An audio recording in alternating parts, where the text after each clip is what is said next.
Bueno, entonces vamos a dar inicio ya formalmente a esta primera intervención. Entonces recuerden que eh, cada 2 horas o hora y media vamos a tener el cambio de expositor y entonces tenemos ese concepto, ¿listo? No todo el mundo va a estar en todas las charlas, entonces es algo normal. Hay gente que va a estar en una charla, hay gente que va a estar en otras charlas, pero pues eso es relativamente normal en estos congresos. Bueno, entonces ya se conectaron también de Perú, perfecto.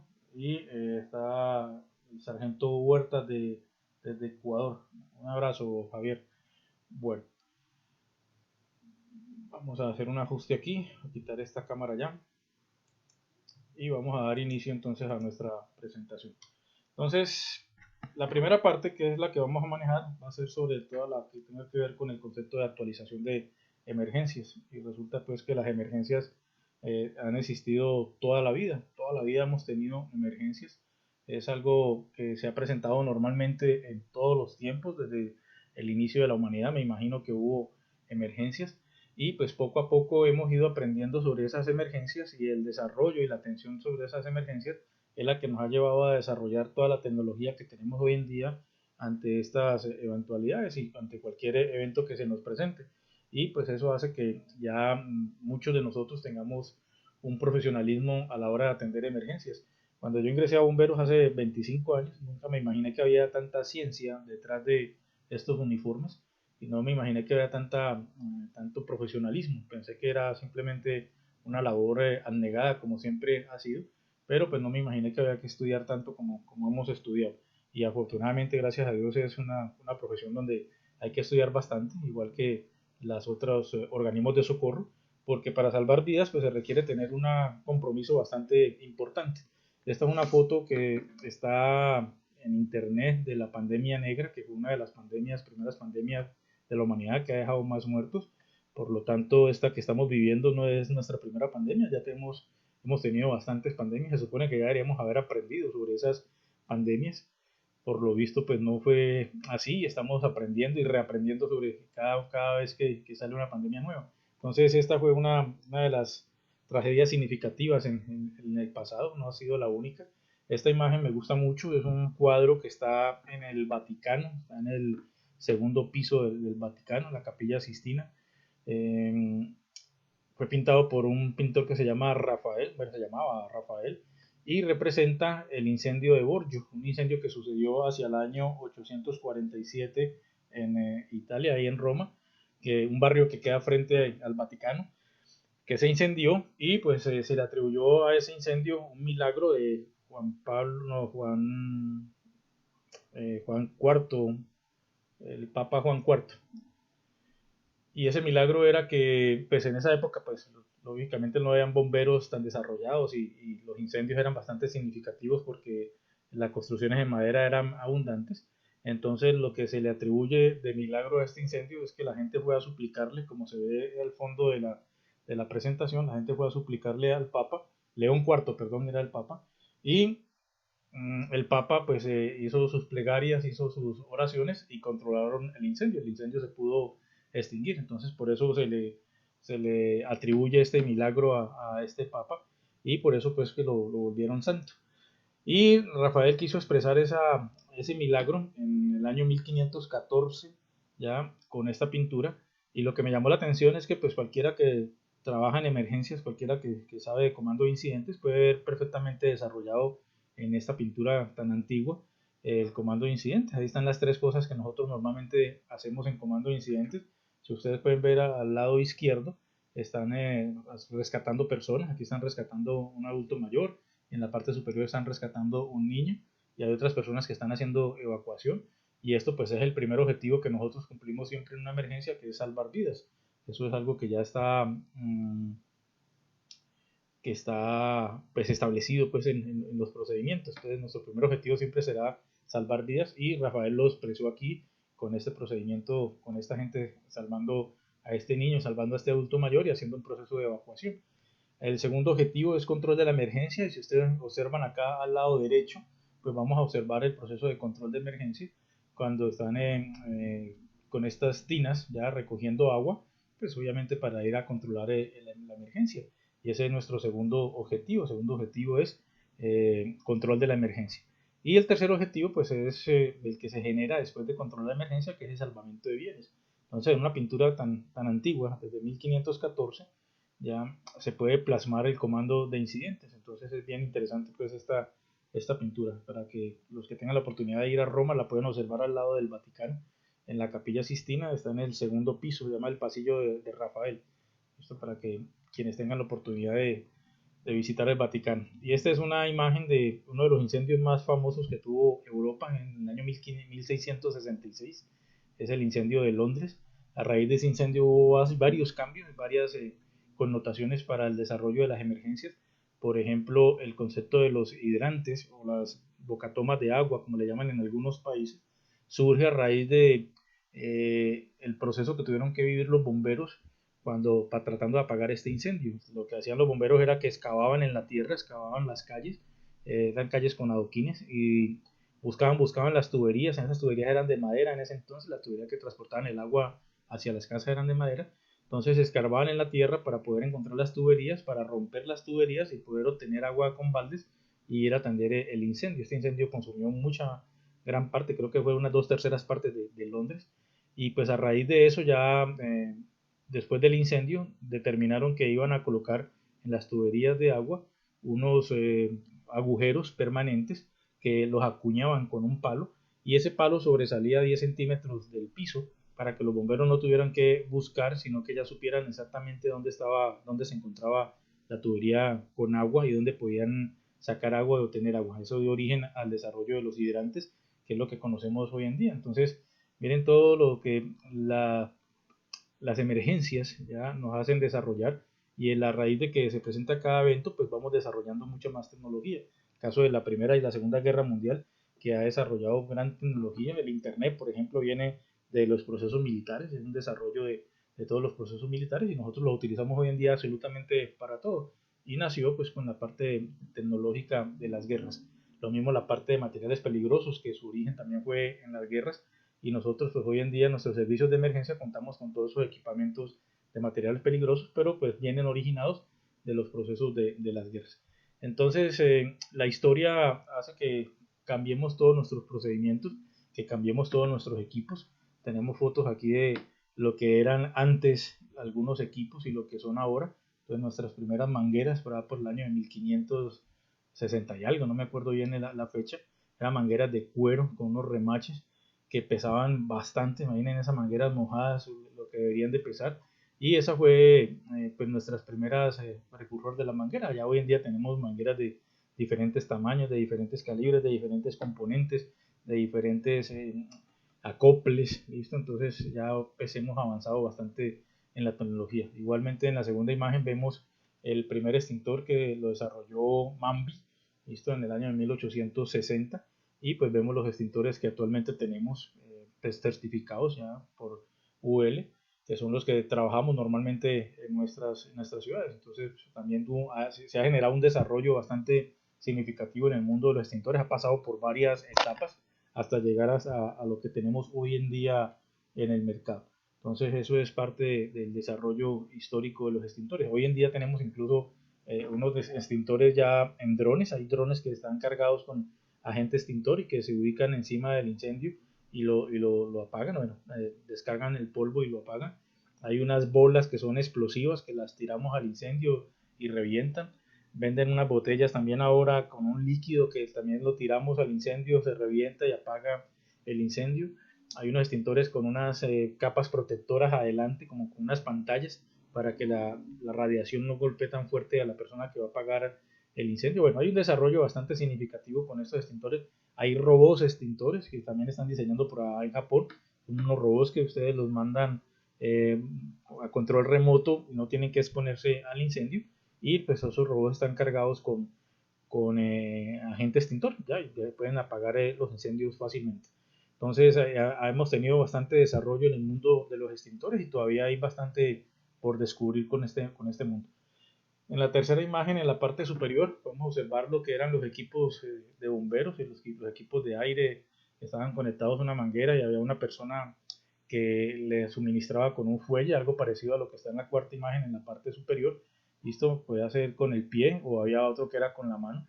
Y pues la respiración dependía única y exclusivamente de la persona que estuviera haciendo esa aplicación de presión al fuelle para poder que nos llegara a nosotros el aire para poder respirar. Entonces, esto también ha sufrido bastantes cambios y hemos tenido bastante desarrollo hasta conocer pues, los equipos que hoy en día tenemos, que son muy prácticos, que son equipos que tenemos ya con un peso mínimo. Anteriormente estos equipos pesaban bastante, sobre todo cuando yo empecé en este mundo teníamos unos equipos que pesaban, unos tarros que pesaban enorme, cada uno bastante cansado. Hoy en día estos equipos son bastante suaves, bastante ligeros y tienen mucha mayor capacidad que la que teníamos anteriormente. Entonces, eso nos permite tener mejores garantías. Lo mismo los equipos de protección personal, que cada vez los diseñan con más tecnología, que soportan más temperatura y pues tenemos bastante calidad frente a eso. Entonces, miren cómo nos hemos ido actualizando a través de la historia con cada uno de estos componentes. ¿Listo? Y eso es parte de lo que venimos desarrollando. Igualmente, seguirán cambiando, seguirán saliendo más tecnologías, seguirán saliendo más equipos con mejores desarrollos y podemos pues, ir avanzando día a día. Nuestras máquinas de bomberos también han sufrido un cambio bastante significativo. Nuestras primeras máquinas eran unas que se utilizaban de forma manual con dos bomberos inicialmente, que eran como una palanca que se subía y bajaba de lado a lado. Luego salieron muchas más que la utilizaban como 20 bomberos a cada lado. Luego vinieron las máquinas a vapor, ¿ya? Luego las máquinas que eran jaladas por caballo. Luego empezaron ahí a desarrollarse poco a poco, ¿listo? Hasta conocer pues las máquinas que tenemos hoy en día con esa gran capacidad y con ese gran desarrollo, y cada vez están saliendo máquinas con más tecnología. Ya es impresionante los cambios que ha tenido la tecnología en estos equipos, en estas máquinas. Ya a mí me tocaron de las máquinas del 50 y tanto, cuando inicié. Me acuerdo que me tocó una máquina 54, si no estoy mal, una Mac ya 54 en el primer cuerpo bombero donde inicié, y esa era una máquina muy querida por nosotros, que era una máquina que era viejita pero pues nos daba bastante respaldo y tenía un motor muy bueno. Bueno, aquí tenemos entonces desarrollo de máquinas, ¿ya? Cómo han pasado a través de la historia. Lo mismo tenemos con las ambulancias. Las ambulancias también han tenido bastante desarrollo. Inicialmente eran bicicletas, como ven ustedes la primera imagen en la parte superior, sobre todo en los procesos de la guerra fue donde surgieron estos procesos de estas ambulancias. Luego ambulancias jaladas por caballo, luego ambulancias con vehículos, ya tipo estas que están acá en la parte superior eran como las más conocidas para la época de los 50, y hasta pues llegar a las potentes ambulancias que tenemos hoy en día, que son unas máquinas bastante sofisticadas con una tecnología impresionante en su parte posterior, donde vamos con el paciente, con equipos de hasta de intervención de pequeña cirugía. ¿Listo? Entonces es pues mucha la tecnología. Ya los cambios que hemos tenido a nivel prehospitalario han sido bastante significativos. Día a día nuestros paramédicos han ido tecnificándose mucho más y seguirán tecnificándose porque es el área donde más tecnología van avanzando en la historia. ¿Listo? Entonces aquí tenemos nuestras queridas ambulancias que también han tenido un buen desarrollo. Luego miramos cosas como estas, por ejemplo, esta imagen me gusta mucho porque cuando inicié en el mundo de la prehospitalaria, pues uno de los temas que más me llamaba la atención era la parte de reanimación. Siempre me estuvo llamando la atención, o siempre me ha llamado la atención el mundo de la reanimación. Y pues la reanimación es de las cosas en prehospitalaria que más cambios ha sufrido. Si ustedes observan las fotos a la derecha, a la izquierda, perdón, pueden ver cómo en la parte superior se hacía reanimación con un caballo, ya el paciente lo montaban en el caballo, hacían correr al caballo y pues el brinco del paciente sobre el caballo pues hacía que se hiciera su masaje cardíaco, ¿listo? Entonces era una de las formas que se tenía para hacer reanimación anteriormente. Luego otra forma era en un barril, sobre un barril se hacía girar el barril, o sea, se jalaba y se empujaba el paciente sobre el barril, y eso pues también generaba un masaje y también fue utilizado durante la historia. Otra que me llamó mucho la atención, lo que siempre me ha llamado la atención es una técnica que utilizaban de colgar a las personas, ¿ya? Entonces las colgaban, las descolgaban, las colgaban, las descolgaban, y esa era una técnica que también utilizaron durante muchos años, incluso antes de la guerra, ya frente al proceso de reanimación. Ya luego vienen todos los cambios que hemos tenido, los cambios significativos de los masajes cardíacos, de las insuflaciones, las frecuencias, que es donde más cambios hemos tenido. Yo me acuerdo que alcancé a hacer reanimación 3.1, si no estoy muy mal, por allá en la época de 1990 y tantos, ya cuando dábamos 3 masajes, una insuflación, luego cambió el protocolo a 5.1, luego cambió el protocolo a 5.2, luego nos lo pasaron a 15.2, luego a 32, bueno, hasta que todos los cambios que hemos tenido a través de la historia con estos masajes. Anteriormente teníamos la respiración boca a boca, luego que ya no se puede dar boca a boca, bueno, y ahorita ya tenemos que si no tenemos equipos, entonces demos solamente masajes, y hasta llegar a este dispositivo que está en la parte inferior, que es un dispositivo automático que se ajusta preciso al tórax del paciente, dependiendo de la contextura del tórax, y que automáticamente da masajes. Eso evita que tengamos que tener un socorrista, un bombero, un paramédico, un socorrista de cualquier institución dando masajes permanentemente, porque pues todos los que hemos dado reanimación sabemos que esto es una de las cosas más desgastantes que hay. Ya los masajes cardíacos requiere bastante estado físico, porque con 2-3 minutos de masajes que demos ya estamos bastante agotados. Entonces pues ya están estos dispositivos que evitan que tengamos nosotros que ir haciendo esos masajes, además que hace unas compresiones exactas de acuerdo a lo que piden las normas actualmente. Con los masajes que hacemos nosotros como socorristas, pues unos masajes quedan bien hechos, otros masajes no quedan tan bien hechos. En unos hacemos una compresión adecuada, en otros las compresiones no son tan profundas. Entonces estas máquinas pues ya están mejorando cada vez más la tecnología en la parte de reanimación. Entonces aquí también hemos tenido bastantes cambios ya en esos procedimientos. Ahora en la parte documental, pues vamos a ver algunos documentos que han ido actualizándose ya, y que se actualizan permanentemente, unos cada 4 años, otros cada 5 años, otros cada 3 años, ya. Entonces estos documentos es importante que los mantengamos al día, que cada que haya una actualización consigamos el documento actualizado, ya que se presentan algunos cambios que son basados en evidencia, basados en experimentos, basados en análisis de casos, y que nos permiten a nosotros cambiar una cantidad de cifras, ya que nos permiten ir atendiendo cada vez mejor las emergencias y ir exponiendo menos a nuestros, um, a nuestros socorristas.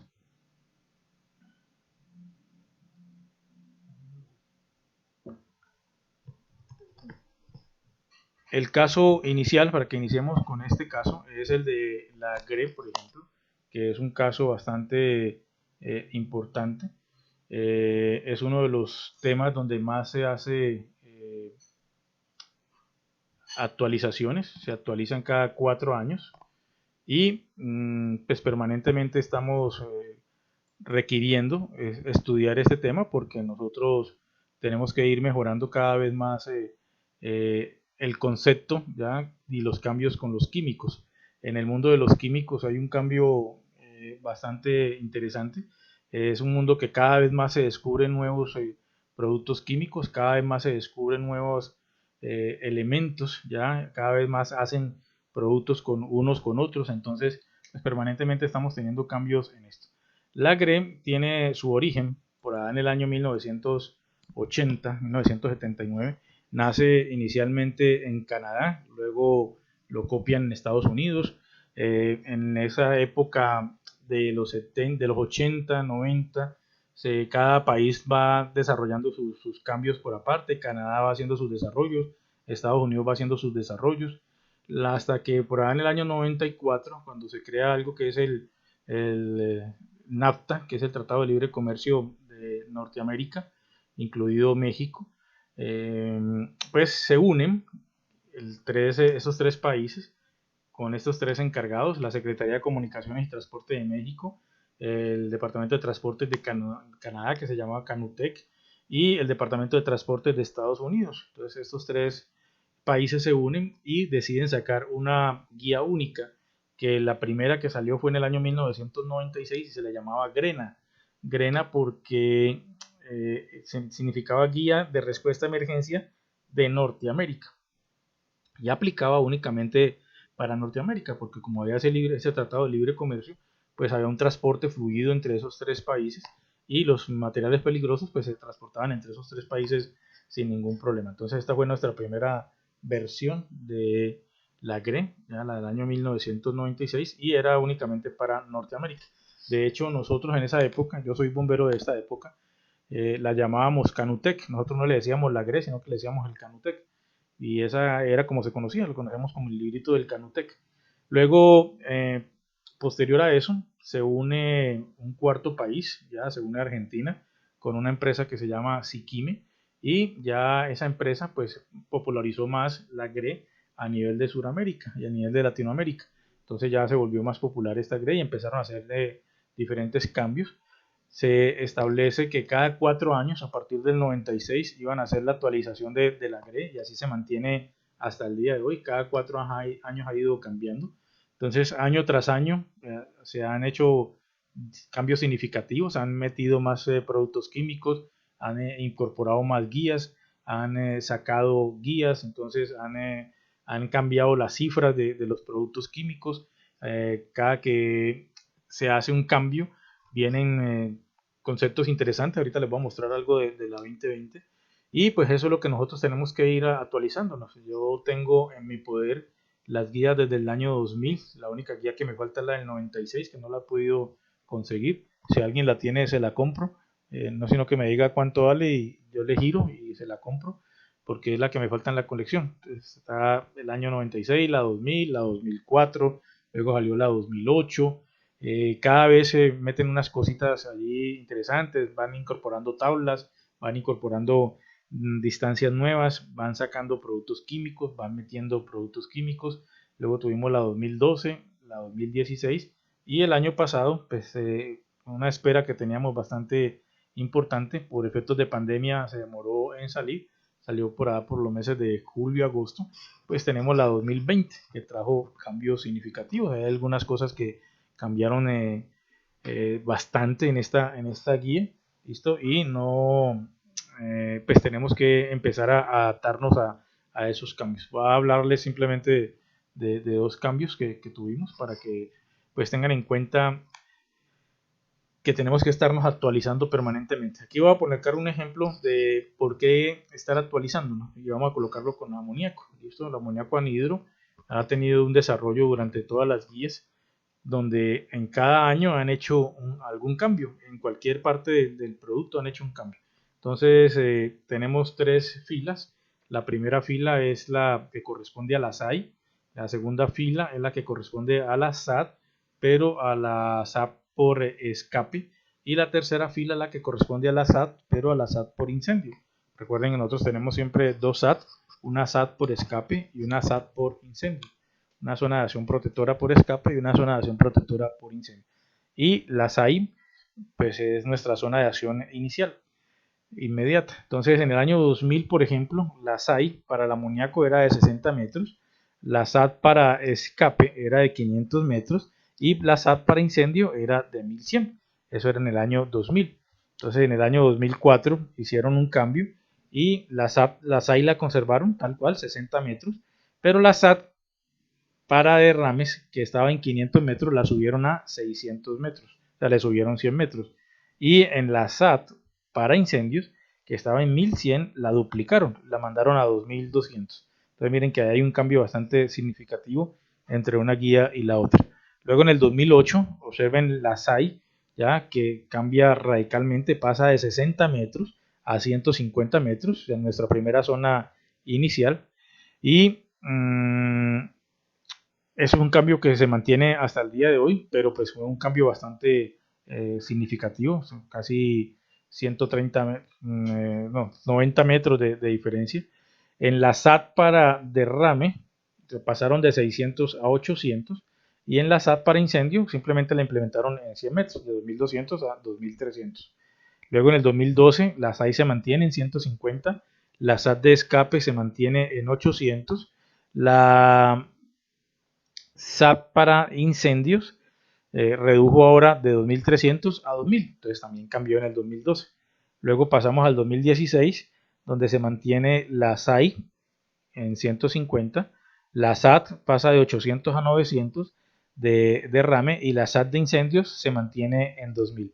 Y ahora en el 2020 la SAI se mantiene en 150, la SAT para derrame se mantiene en 900 y la SAT para incendios baja de 2000 a 1600. ¿Y por qué se dan todos estos cambios? Porque lógicamente hay estudios, evidencias, hay estudios de casos, emergencias que se han presentado, y lógicamente todo esto lo que me lleva a mí es a ir modificando. No se modifican todos los productos, pero sí se modifican algunos productos de acuerdo a experiencias que se hayan vivido en esos 4 años. Esto es permanente. Ellos, una vez terminan de hacer una actualización, inmediatamente comienzan a hacerle cambios. En este momento, por ejemplo, están ya haciendo los cambios para el 2024. Es más, ya tenían unos cambios hechos, sino que no alcanzaron a salir en el 2020 y la están dejando ya, pues la van a dejar para el 2024. Entonces es importante que tengamos eso en cuenta. Ellos, eso no para, permanentemente están haciendo cambios, y por eso tenemos nosotros que estar permanentemente también haciendo actualizaciones. Entonces este es uno de los ejemplos de por qué tenemos que actualizarnos todo el tiempo y por qué tenemos que estar siempre con las últimas versiones. Si yo en este momento voy a atender una emergencia con la 2016, pues habrán productos que las atienda de forma errónea porque ya algunas de sus cifras cambiaron. Entonces hay incluso productos que los cambiaron de guía. Antes estaban en la guía 128, por ejemplo, y lo pasaron a la guía 137, por colocar un ejemplo cualquiera. Entonces hay productos que incluso cambiaron su forma de atender la emergencia. Donde hay el mayor cambio significativo en esta guía es en las famosas páginas naranjas, que son nuestras guías. Aquí es donde nosotros encontramos pues, lo inicial que vamos a buscar, que es la SAI y la SAT, y pues aquí se generó uno de los cambios importantes.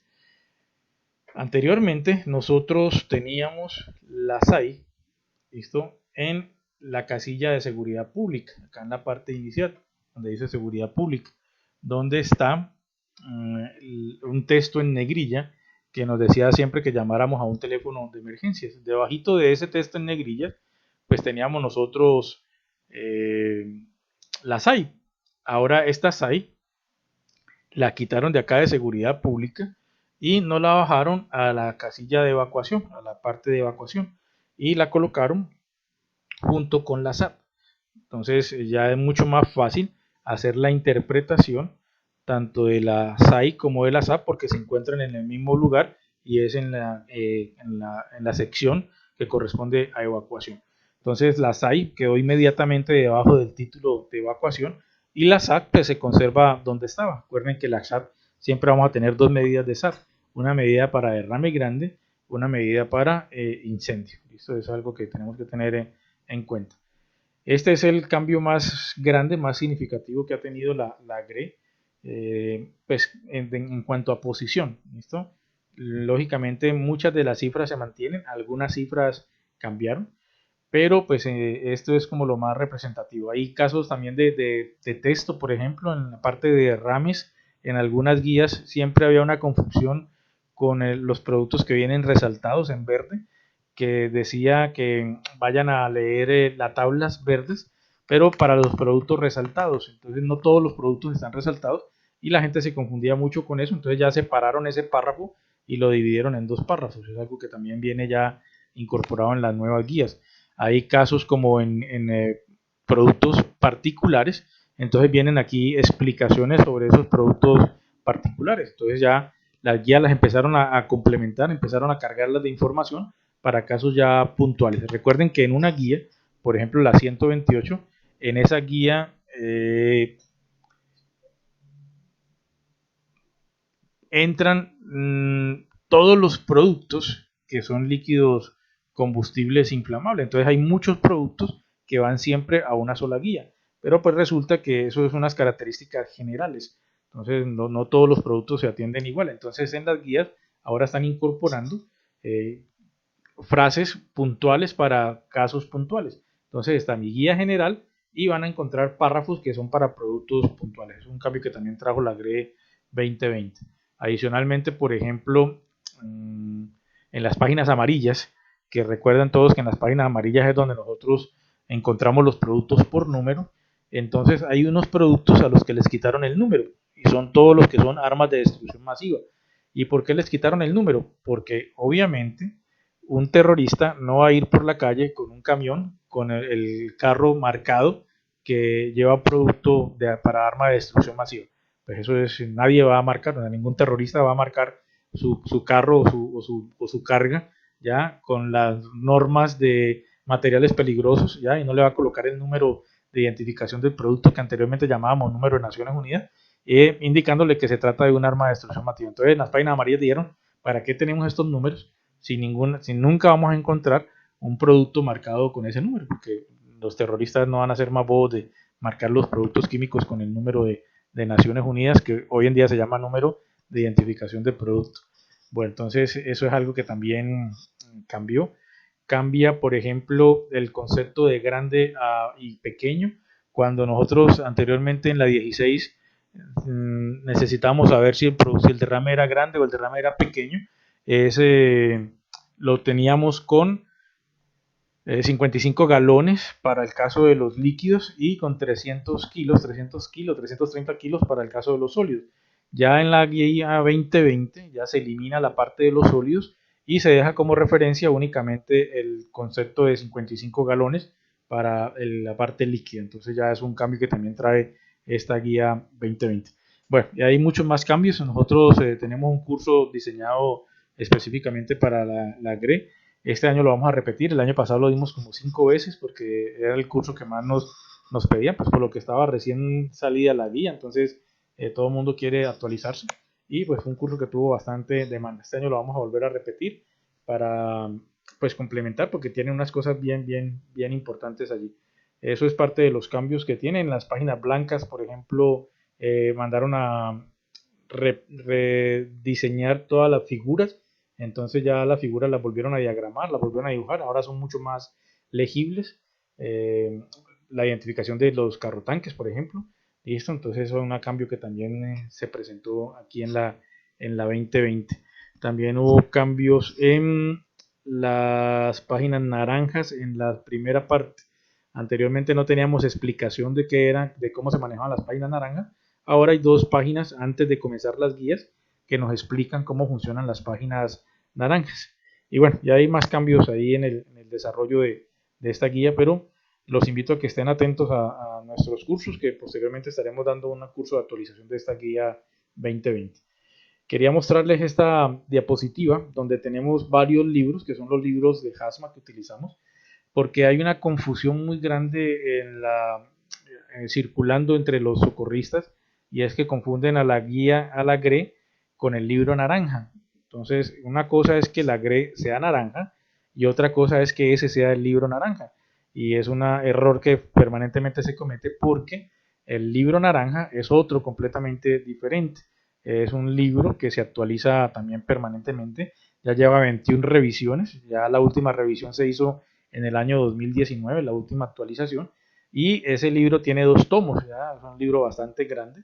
Son 2 tomos donde está todo el concepto del transporte de mercancías peligrosas, donde están todos los productos químicos. De hecho, en la GRE, cuando hacen la GRE, se basan en lo que hace este libro naranja. El libro naranja es diseñado por Naciones Unidas. La GRE, recuerde que son por Estados Unidos, Canadá, México y Argentina, mientras que el libro naranja es diseñado por el Comité de Naciones Unidas, Comité de Químicos de Naciones Unidas. Entonces, es más potente el libro naranja que la GRE. El libro naranja tiene información más técnica, la GRE es un libro de respuesta a emergencias. Y ojo con esto que es muy importante, la GRE es única y exclusivamente para transporte. La GRE no sirve para emergencias puntuales en empresas. Entonces yo no puedo utilizar la GRE, bueno, no que no puedo utilizarla, no debo utilizar la GRE en un tanque estacionario en mi empresa, porque son condiciones completamente diferentes. Es algo que los editores del libro siempre han recalcado. Recuerden que la GRE es única y exclusivamente para transporte, que ustedes pueden tomar como referencia pues la información que está en la GRE para aplicarla, sí, pero como referencia para ustedes hacer sus propios procedimientos. En las empresas, pues es mucho más fácil manejar una emergencia con químicos porque se supone que en la empresa tienen ya hechos los procedimientos de cada riesgo. En la empresa ya conocen los riesgos, ya saben que yo tengo un tanque de diésel, saben que tengo un tanque de gasolina, saben que tengo un tanque de full oil, tengo un tanque de crudo de Castilla, bueno, tengo un tanque de X producto. Entonces se supone que yo tengo ya todo un plan de contingencia y todo un plan de emergencia que me estipula qué es lo que tengo que hacer en caso que se presente una emergencia con ese producto. Mientras que la GREP es más diseñada para las emergencias de transporte, que para nosotros los que somos bomberos, por ejemplo, pues tenemos X cantidad de vehículos transitando por nuestras carreteras y no siempre, no tenemos ni idea de cuántos vehículos con cuántos productos pueden estar pasando por nuestras carreteras. Tenemos ya una estadística de más o menos unos productos que ya sabemos que permanentemente pasan por nuestras carreteras, pero en cualquier momento, en cualquier día nos puede salir una emergencia con un producto completamente desconocido para nosotros. Por eso pues es diferente la atención con la GRE a una empresa. Entonces la GRE es un libro de respuesta a emergencias para empresas. Y lo que recalcan es, como lo veíamos ayer con el expositor de México, con Osvaldo, que nos decía, la GRE está diseñada para los primeros 15 minutos. ¿Ya? Es lo que está diseñado este libro, la respuesta que se hace inicialmente en 15 minutos. ¿Listo? Entonces es algo que tenemos que tener en cuenta cuando manejemos este libro. Luego tenemos un libro que es el libro que se llama libro púrpura, que le decimos el libro púrpura, que es el del sistema globalmente armonizado. No voy a hablar de eso porque ahorita, dentro de 2 horas, van a tener una charla con una persona experta en este manejo de esta emergencia, con la doctora Diana, y pues ella les hablará de un poquito de este libro. Pero en este libro también hay cosas importantes de las cuales nosotros sustraemos información, como por ejemplo la información con la que levantamos las fichas de seguridad que anteriormente llamábamos MSDS, que ahora se llaman FDS.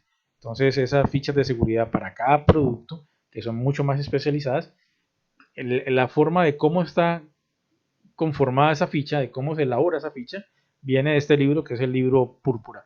Este va en la 8ª revisión y también la revisión se hizo en el año 2019. Estas son las últimas revisiones que tenemos, la revisión 21 del libro Naranja y la revisión 8ª del libro Púrpura. Está la revisión en 2019, están en español, si alguien la necesita nos escriben y no hay ningún problema, nosotros se las pasamos.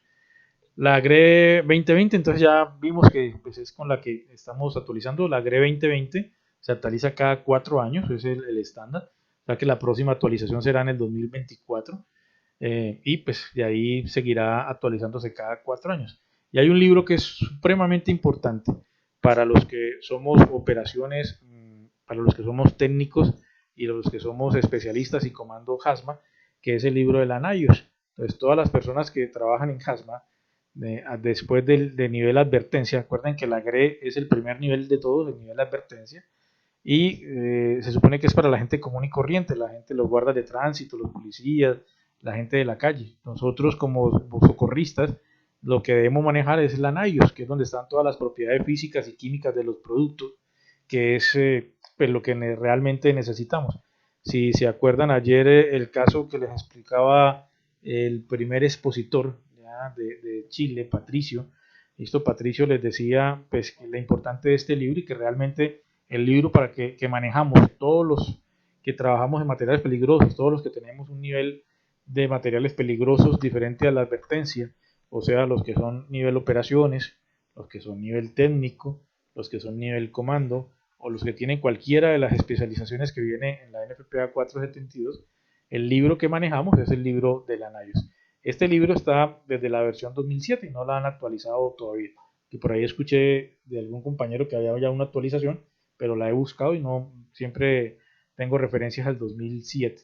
¿Listo? Hay una aplicación de celular para la NIOS, hay una aplicación de celular para la GRE, la pueden tener ustedes en sus celulares para hacer una consulta mucho más fácil. Están digitales también, entonces estos libros acceder a ellos es muy fácil porque hay demasiadas versiones y hay demasiada información sobre ellos. La NIOS es la clave para atender una emergencia con materiales peligrosos. Ahí nos dice todas las características de los productos químicos, pero no de todos, pero sí de una gran cantidad de productos químicos, y nos permite tomar decisiones como comandantes de incidentes, o nos permite, por ejemplo, tomar decisiones de cómo hacer en el caso de que tengamos una emergencia, cuál será la mejor forma, ¿ya? La mejor forma para nosotros atender esa emergencia, dependiendo de las características del producto. Eso se lo mencionó ayer Patricio en su charla. Entonces es muy importante, pues ojalá puedan ustedes tener esa oportunidad de hacer esos cursos, de trabajar en el mundo prehospitalario y en el mundo, perdón, de materiales peligrosos, y poder acceder a todos estos químicos, a todos estos productos, a todos estos libros que pues en última redundan en la atención de una emergencia de forma correcta. ¿Listo? Importantes entonces estos 4 libros ya para materiales peligrosos. Aquí tenemos entonces actualizaciones de emergencias en materiales peligrosos. Hay otro caso de, no de libros, pero sí aplicaciones, que es lo que les estaba mencionando, que son aplicaciones que utilizamos nosotros para el tratamiento de emergencias con materiales peligrosos. Entonces hay unas aplicaciones que son para computador, pues también hay versiones en celular, pero pues las pueden utilizar mejor en computador, como el Wizard, por ejemplo, ya que es uno de los programas más potentes que hay para el manejo de emergencias con químicos. Es muy bueno, excelente programa. Hay otro que llama el Aloha también para modelación, es también muy bueno. El Cameo también es un programa bien interesante, nos permite hacer modelaciones, sobre todo los que trabajan con planes de emergencia, por ejemplo, las personas que levantan planes de emergencia, las personas que hacen procedimientos operativos normalizados. Estos software les permite tener de, esa capacidad de modelar y de tener la capacidad de nosotros poder predecir qué es lo que puede llegar a pasar con un determinado producto químico. Y lo que yo les decía ahorita, entonces estos son los que uno utiliza para las empresas, porque ya los puedo utilizar, tengo mi tanque estacionario, tengo mi tanque de full oil, entonces de acuerdo a lo que me diga estos programas, yo puedo determinar cuáles van a ser mis plumas, cuáles van a ser mis radiaciones, ya, cuáles van a ser todos los conceptos pues, de atención de emergencia. Entonces les recomiendo estos 3 programas: Wizard, Aloha y Cameo. De los 3 les recomiendo Wizard, que es excelente. Y en celular tenemos la aplicación de Naius, tenemos la aplicación de la GRE y tenemos una aplicación que se llama Cargo de Core. O sea, son aplicaciones que nos permiten hacer unas búsquedas mucho más rápidas, unas consultas mucho más rápidas, y nos permiten tomar decisiones mucho más efectivas, pues de acuerdo a lo que nosotros calculamos. Por ejemplo, la aplicación de la GRE y también la aplicación del Wizard me calcula a mí, con solamente digitar el nombre del producto o el número del producto, me calcula la SAI y la SAT inmediatamente desde el sitio donde yo estoy. O sea, me dice a qué tanto tengo que evacuar en SAI y qué tanto tengo que evacuar en SAT, y me muestra el mapa real, en tiempo real, de hasta dónde tendría que llegar esa zona de evacuación. ¿Listo? Entonces es muy interesante pues, estos programas para que lo manejen. Alguna dificultad que tienen algunos es que están en inglés, pero pues es algo que ustedes tienen que ir mejorando, ya tienen que ir aprendiendo para que puedan ir mejorando. Igual es un inglés técnico que no tiene tanto problema.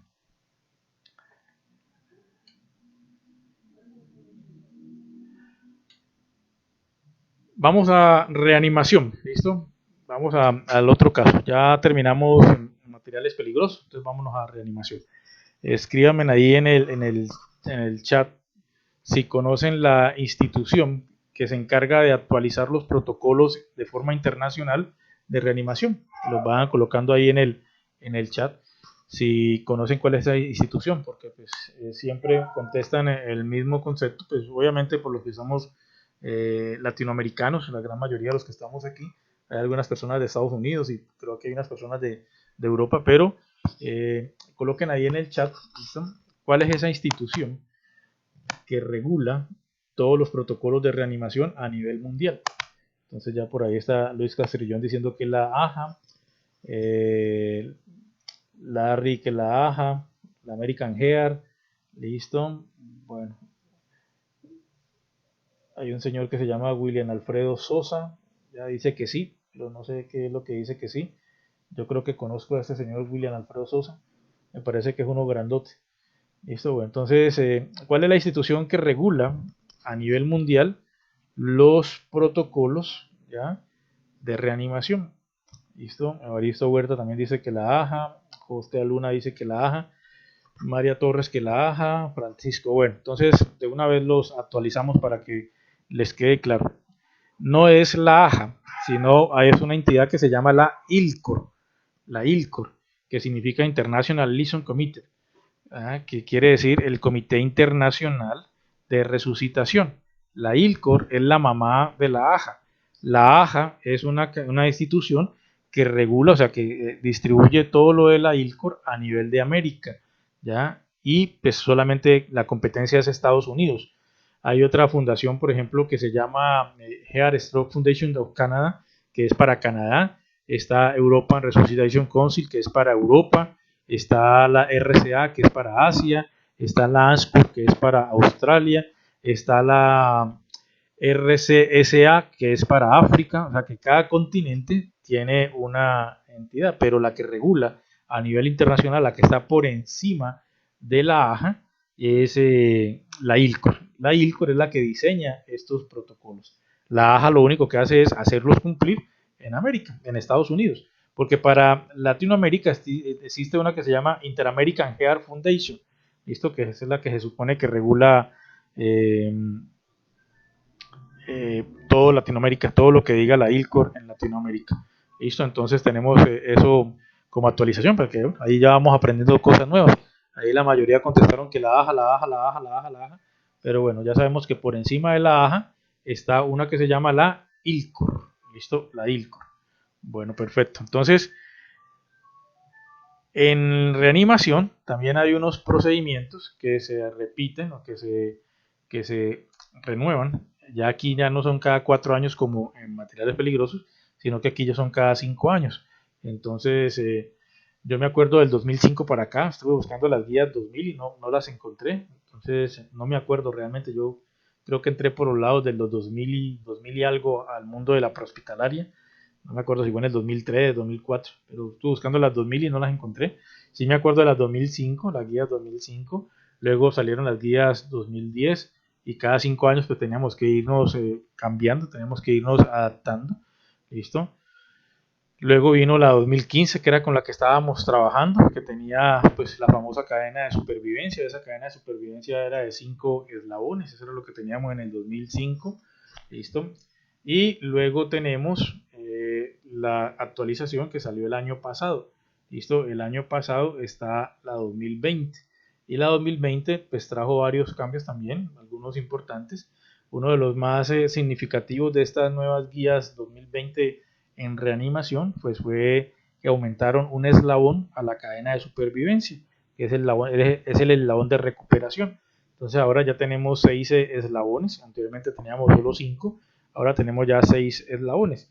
Y bueno, hay unos que otros cambios ahí que vienen con estas guías, que pues es importante que las leamos, si algunos la necesitan, si no la tienen, entonces nos informan, nosotros le mandamos estas guías, lo mismo que la parte de materiales peligrosos. Si alguien tiene alguna novedad, pues, o la requieren, pues eso está en internet, me imagino que ya todos la tenemos, pero pues si no la tienen, no hay ningún problema. Nosotros vamos a ir,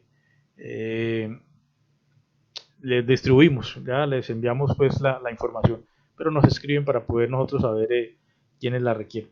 Entonces aquí tenemos otra cosa que tenemos que actualizarnos y es en reanimación. Ya sabemos que tenemos un nuevo eslabón, hay unos nuevos conceptos en la parte, sobre todo en la parte de ACLS, es donde más cambios hay, ya una parte de medicamentos, otra parte con el control de cuidados posparo.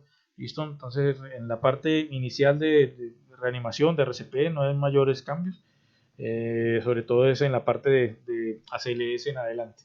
¿Listo? Bueno, entonces nuevas guías ya de reanimación. Muy bien. NFPA, vámonos ahora para incendios. Ya vimos materiales peligrosos, ya vimos a prehospitalaria y vámonos a materiales ahora para todo lo que tenga que ver con incendios.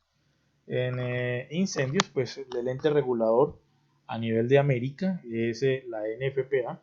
Obviamente hablo para la parte de América, donde en los últimos años se han ido creando algo que se llaman los capítulos. Entonces hay un capítulo Argentina, un capítulo Colombia, un capítulo México, un capítulo Venezuela, un capítulo Puerto Rico, un capítulo República Dominicana, y creo que ahorita están haciendo eh, otros capítulos en otras ciudades. Pero esto, ¿por qué se da? Porque resulta que ya a nivel de Latinoamérica empezamos a adoptar en muchos países las normas NFPA. Y resulta que las normas NFPA, ¿listo? Pues inicialmente las hicieron en Estados Unidos para Estados Unidos. Y nosotros empezamos a copiarlas en Latinoamérica. Pero resulta que los procedimientos en Latinoamérica no son tan normales como en Estados Unidos. Hay muchas cosas de Latinoamérica o muchas cosas de Estados Unidos que no las cumplimos en Latinoamérica. Entonces hay que tener en cuenta eso para que lo tengan en cuenta. Por ejemplo, a nivel de cultura, a nivel de infraestructura, la red, por ejemplo, de hidrantes en Estados Unidos es muy diferente a la red de hidrantes que tenemos en nuestros países latinoamericanos. Entonces, cumplir a cabalidad el 100% de las normas NFPA en nuestros países a veces es imposible, es muy complicado porque no tenemos todos esos conceptos tan bien desarrollados como los tienen en Estados Unidos. Entonces es importante que lo tengamos en cuenta, ¿listo? Eh, Cosas como por ejemplo las traducciones, que era algo que era bien complejo tener en cuenta anteriormente, porque cuando sacaban una norma, que obviamente la sacan en inglés, obviamente la sacan en inglés, pues se demoraba mucho en traducirla. A veces teníamos normas que se demoraban 3 4 años en traducirlas y es más, salía otra versión y la versión que había salido anteriormente todavía no la habían traducido. Entonces uno encuentra, por ejemplo, en la página de la NFPA normas en español de 4 versiones atrás y las 3 versiones siguientes están en inglés. Entonces ese era uno de los problemas que se tiene, con la que todavía se tiene ya con NFPA, pero la creación de estos capítulos nos va generando cosas importantes como las traducciones simultáneas. Entonces ya hay normas actualmente que salen su versión en inglés y inmediatamente sale su versión en español, porque con estos capítulos o a través de estos capítulos se hacen estos procesos de traducción, como por ejemplo el caso de la NFPA 25, por ejemplo, que ya salió nueva, salió la 2020 y salió en inglés y salió en español. Entonces eso nos permite a nosotros tener una mayor celeridad, pues sobre todo la gente que no maneja el inglés, y pues nos permite a nosotros estar más actualizados, ¿ya? Porque estas normas sí se cambian de forma permanente. Quizás de todo lo que se actualiza en el mundo a nivel de emergencias, lo que más se actualiza son las normas NFPA. Cada 3 años, cada 2 años, cada 4 años. No hay un número exacto ya que nos permita a nosotros decir cada cuánto, porque no depende de eso. Cada norma tiene una celeridad diferente, cada norma tiene un registro diferente, cada norma tiene una demanda diferente, entonces hay unas normas que están cambiándolas permanentemente, hay otras normas que pues se mantienen en el tiempo porque la tecnología de esas normas no cambia mucho, mientras que hay otras que sí van cambiando permanentemente. Caso la NFPA 13, por ejemplo, que es una de las que más cambios mantienen en la historia. La NFPA 20, por ejemplo, que es otra. La NFPA 101 es una que cambia permanentemente. Y en la medida que se desarrollan nuevas tecnologías, pues toca ir actualizando estas normas NFPA. Entonces en NFPA hay unas actualizaciones permanentes ya con estas normas.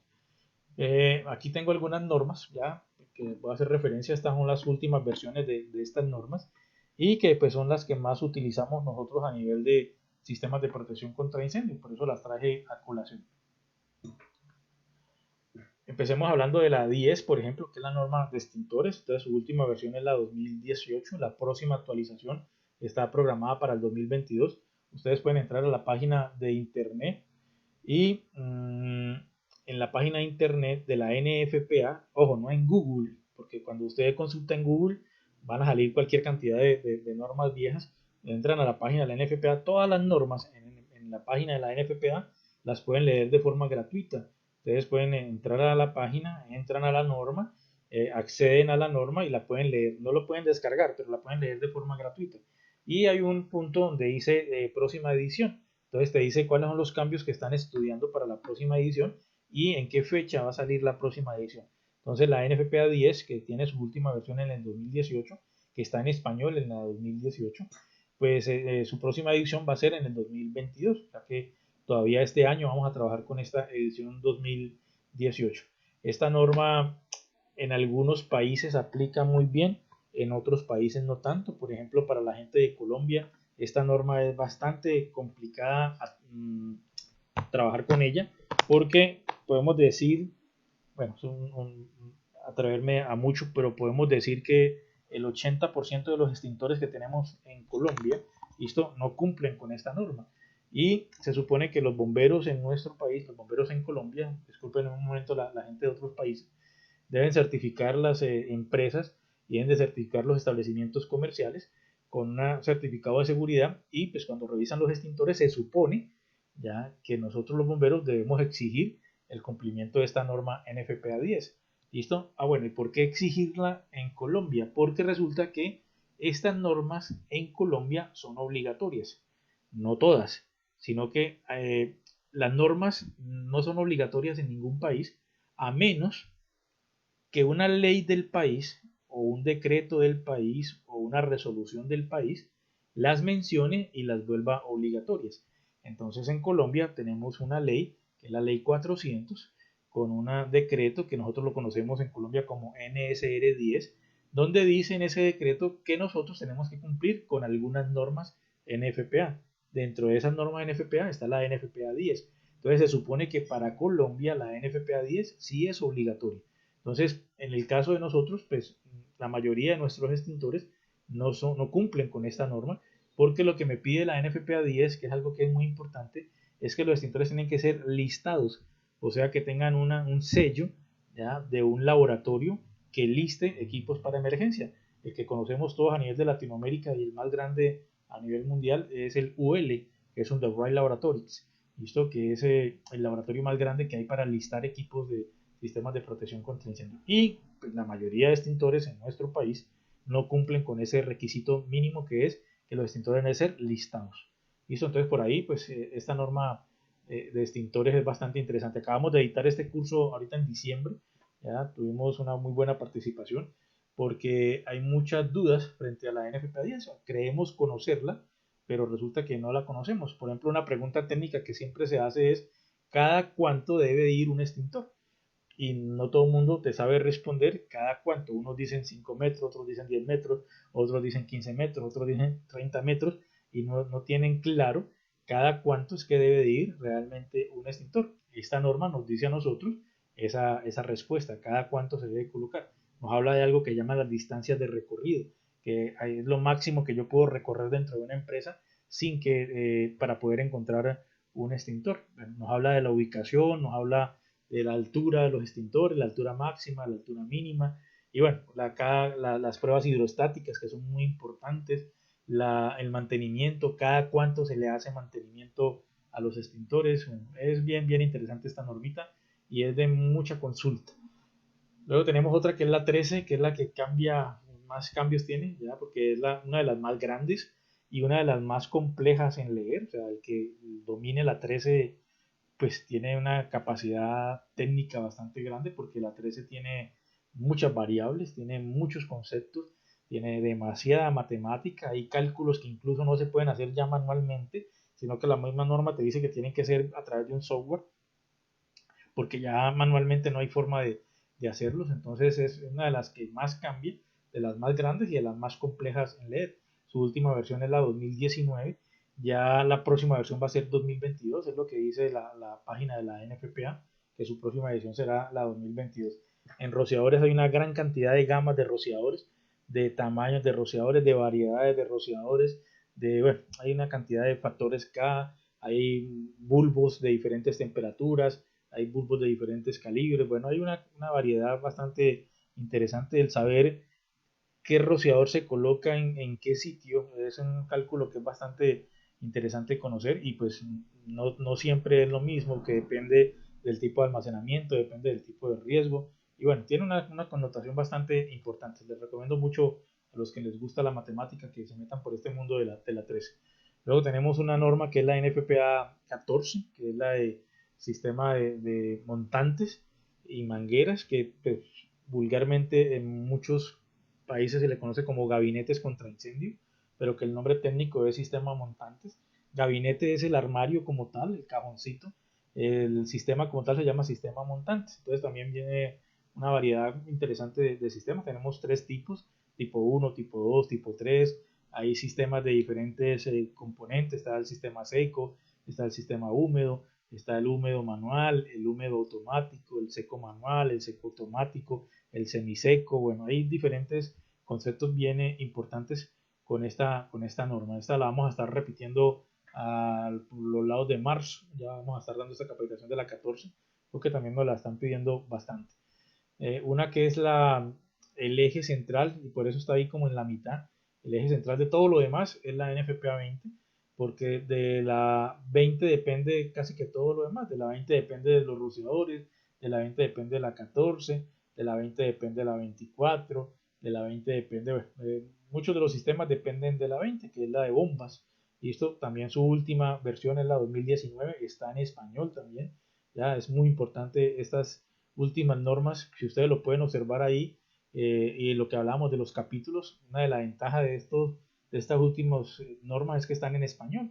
La 13, la 2019 está en español, la 14, la 2019 está en español, la 20, la 2019 está en español, la 25, la 2020 está en español. Entonces es algo que es muy importante que lo tengamos en cuenta. En la 20 pues vamos a hablar de todo lo que son las bombas contra incendio. Hay pues unos diferentes conceptos sobre las bombas centrífugas, las bombas de turbina, por ejemplo, que son importantes. Hay unos cambios interesantes que vienen desde unas versiones anteriores. Por ejemplo, anteriormente podíamos utilizar una centrífuga para hacer succión de agua que se encontraba a presión negativa. Ya hoy en día, si tenemos presión negativa, tenemos que utilizar bombas de turbina, no podemos utilizar bombas centrífugas. Y bueno, diferentes conceptos pues de los componentes de las bombas contra incendios bien bonitas. Esta es de las que más me gusta a mí leer, porque cuando hacemos las inspecciones es lo que más inspeccionamos. Tenemos todos los componentes de la 20. Cómo se configuran los sistemas cuando la bomba es de motor diésel, cómo se configura el sistema cuando la bomba tiene un motor eléctrico, ¿listo? Cómo son esas configuraciones, las diferentes formas de configurar, cuando tenemos tanque elevado, cuando tenemos tanque profundo. Bueno, es bien importante. Y la 25, que es la de mantenimiento, la que se llama IPM, inspección, prueba y mantenimiento, es la que nos indica a nosotros cómo hacer las inspecciones, cómo hacer las pruebas y cómo hacer el mantenimiento de todo lo que sean sistemas de protección a base de agua. Entonces ahí viene la parte de rociadores, la parte de sistemas montantes, la parte de las bombas, la parte de los tanques, por ejemplo, que es la NFPA 22, la parte de las tuberías o los sistemas privados, que es la NFPA 24. Y bueno, viene todo lo que es el proceso de inspección, prueba y mantenimiento de todos esos sistemas. Entonces viene capítulo por capítulo indicándonos qué se debe hacer en cada caso. Cuándo se inspecciona, cada cuánto se inspecciona y qué le inspecciono. ¿Listo? ¿Cómo la apruebo? Cada cuánto la apruebo y qué registros debo tener en esas pruebas. Entonces ahí es donde vienen las pruebas semanales, por ejemplo, que se hacen, que es el encendido de la bomba diésel durante 30 minutos, el encendido de la eléctrica 10 minutos cada 8 días. Hay inspecciones que se hacen trimestrales, inspecciones que se hacen semestrales, inspecciones que se hacen anuales, como ejemplo, y las pruebas, perdón, que se hacen anuales, como las pruebas de desempeño, por ejemplo, el de la curva, ya cómo se debe hacer la curva de desempeño de la bomba, qué es lo que debemos de registrar, cómo lo debemos hacer, si lo hacemos con cabezal, si lo hacemos con caudalímetro. Bueno, la 25 es una de las normas más hermosas que hay. Luego tenemos la 72, que es la que nos habla todo lo del sistema de detección y alarma, y la 101, que es el que conocemos como Código de Seguridad Humana, que es donde nos habla todo lo de los procedimientos de evacuación: pasillos, señalización, iluminación, rampas, escaleras, bueno, todo lo que tenga que ver con los procesos de seguridad humana. Esas son las de sistemas de protección contra incendio bastante interesantes. Y esta que tenemos abajo, que llama la 1700, esta es la actualización más actualización que podemos tener de la NFPA. Esta norma está nuevecita, está calientica. Si ustedes ven ahí, todavía está echando humo, porque está recién salida. Es más, la edición es la 2021. Llevamos 31 días y ya tenemos esta norma a disposición, que hacía falta porque hacíamos mucho tiempo que estábamos deseando una norma como esta. Es una norma que nos habla de la guía para el combate de incendios estructurales, donde anteriormente no teníamos nada que nos dijera que teníamos que hacer, tomar esta estrategia o tomar estas tácticas. Y en esta norma, en la 1700, que es de este año, la 2021, pues nos dice exactamente cómo se va a hacer todo ese proceso estratégico, proceso táctico. Nos habla de teoría del fuego al principio, que es bien interesante, toda la dinámica del fuego. Y es muy buena, muy buena. Ya la leí completamente y está espectacular. Tiene un problema y es que está en inglés, todavía no han hecho la traducción oficial, pero pues bueno, es un inglés técnico que pueden leer fácilmente, ¿listo? Entonces les recomiendo mucho que se lean esta norma, que es la 1700, que es la norma de eh, combate de incendios estructurales, una guía para el combate de incendios estructurales. Se las dejo ahí calientica, todavía está echando humo. Y tenemos, por ejemplo, lo de químicos, ya las tres normas de químicos que son bien importantes, que van a tener un cambio. La 472, la 473 y la 1072, que son las que tenemos actualmente, ediciones 2018 y 2017. Si ustedes se meten a la página de la NFPA y buscan cuál es la próxima edición de esas tres normas, pues se van a encontrar con que esas tres normas van a desaparecer y lo que van a hacer es que las van a incorporar en la norma madre de materiales peligrosos. ¿Y cuál es la norma madre de materiales peligrosos? La NFPA 470. Y están haciendo algo que se llama consolidación documental. La NFPA en sus comités empezaron a hacer algo que llama consolidación documental. ¿Qué quiere eso de consolidación? ¿Qué quiere decir consolidación documental? Que como hay muchas normas que están relacionadas, para no tener tantas normas regadas, entonces lo que van a hacer es que van a empezar a consolidar esas normas en una sola norma. Entonces, por ejemplo, en la 470 va a quedar todo lo de materiales peligrosos y eso incluye la 472, que es todos las competencias del personal de materiales peligrosos, lo vieron ayer con Patricio. Van a meter la 473, que es la parte médica, el personal médico, y van a meter la 1072, que son las calificaciones del personal de que responde a materiales peligrosos. Estas tres van a quedar incorporadas en la NFPA 470, para que lo tengan entonces en cuenta, que es algo que va a salir a partir del 2022. O sea que todavía tenemos 2 años con estas normas. ¿Listo? Pero en el 2022 ya desaparecen estas tres normas y queda única y exclusivamente la NFPA 470. ¿Listo? Muy bien. Ahí entonces les queda esa perla, ya para que tengan en cuenta que van a empezar a ver cambios en NFPA, no solamente en esta 470, sino en varias normas que están correlacionadas unas con otras, entonces las van a empezar a unificar, ya las van a empezar a consolidar, van a empezar a generar menos normas y pues van a robustecer algunas que ya existen. ¿Ya? Eso va a pasar con varias normas. Por ahora las primeras que van a consolidar son estas tres de materiales peligrosos. Listo, muy importante que lo tengan en cuenta. Ustedes ingresen allá a la página de la NFPA y ahí consultan y ahí les sale esa información. ¿Listo? Para que sepan de dónde es la fuente. Muy bien. Ahora vamos para rescate, ¿ya? Y en rescate pues tenemos una entidad que es bastante interesante, sobre todo la parte de rescate urbano, que es el INSARAC, que ya pues menos que la mayoría saben quién es INSARAC. Pues es ese organismo de Naciones Unidas que se encarga de regular todas las acciones de rescate en todos los procesos de búsqueda y rescate en estructuras colapsadas, en terremotos, bueno, todas estas acciones de búsqueda que es bastante técnica, ¿listo? Los famosos grupos user. ¿Listo? Entonces las INSARAC también sufrieron ya una modificación.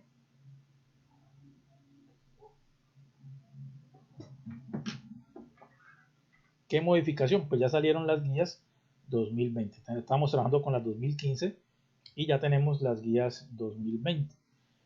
Todavía están en inglés, no ha salido la versión oficial en español. Yo tengo una versión en español que alguien hizo una traducción, por si alguien las quiere tener. Yo las publiqué en estos días en un grupo y casi me quitan la cabeza porque publiqué esas guías. Pues es una traducción pues no oficial, pero es una traducción que le permite ayudar a la lectura a muchas personas que no dominan bien el inglés, pues mientras sale la versión oficial, igual es una buena, muy buena traducción. Pero pues, bueno, no volví a publicarlas porque pues, casi me descabezan los expertos en el tema, los que son, nosotros les decimos Saiyajines, ¿ya? Entonces todas esas cantidades de Saiyajines que tenemos nosotros en nuestros países casi me desnucan porque hice esa publicación. Pero pues si alguien las necesita en español, ¿ya? Si las quieren en inglés, yo se las puedo pasar en inglés. Eso está en internet, o sea, eso no tiene ningún misterio. Hay gente que se vuelve misteriosa con regalar la información. Nosotros en nuestra academia siempre hemos mantenido el criterio de que la información es para compartirla y no tenemos por qué reservarla pues y volverla como si fuera algo pues ultra secreto. Entonces estas guías están en inglés oficialmente, hay una versión en español ya que no es oficial pero pues que está ya hecha la traducción. Una de las cosas, no las he leído todas, absolutamente todas, porque son bastante información.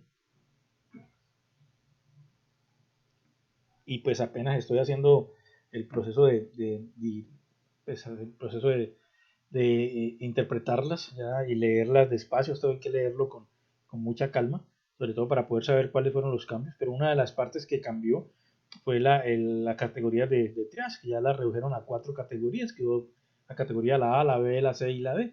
Listo, la categoría A es para cuando hay víctimas confirmadas y que se estima que el periodo de operación va a ser de menos de 12 horas. La categoría B quedó para las personas confirmadas, o sea, que encuentran víctimas confirmadas con vida, pero que el periodo de rescate de operación va a durar más de 12 horas. Esas son las más, pues, obviamente lo más importante, las personas confirmadas con vida. Entonces, que confirmadas con vida y la operación de rescate se estima que sea menos de 12 horas, eso es categoría A, triage A. Si es categoría B, son las personas con vida, pero que se estima que la operación de rescate puede durar más de 12 horas, categoría B.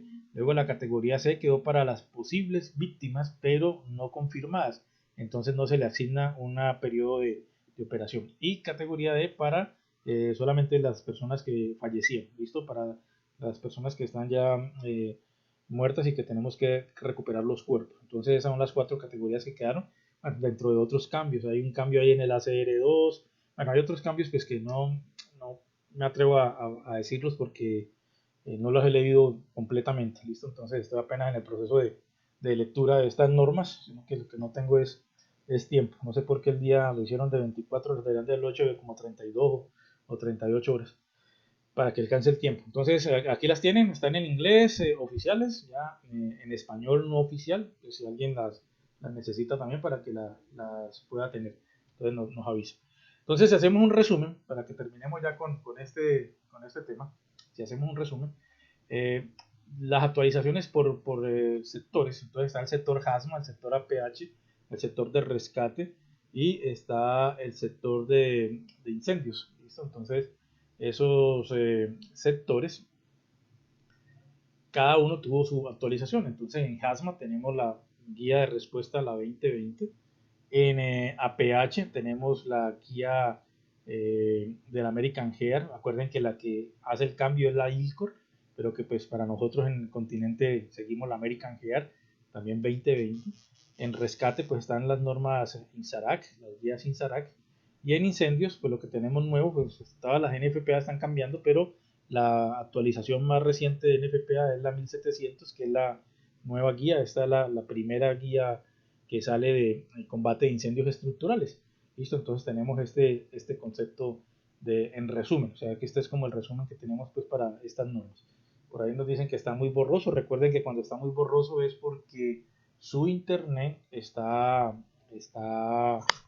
fallando, está con un poco de problema su internet. Una recomendación para los que de pronto estén viendo borroso. Primero cierren todo lo que tengan abierto en el computador.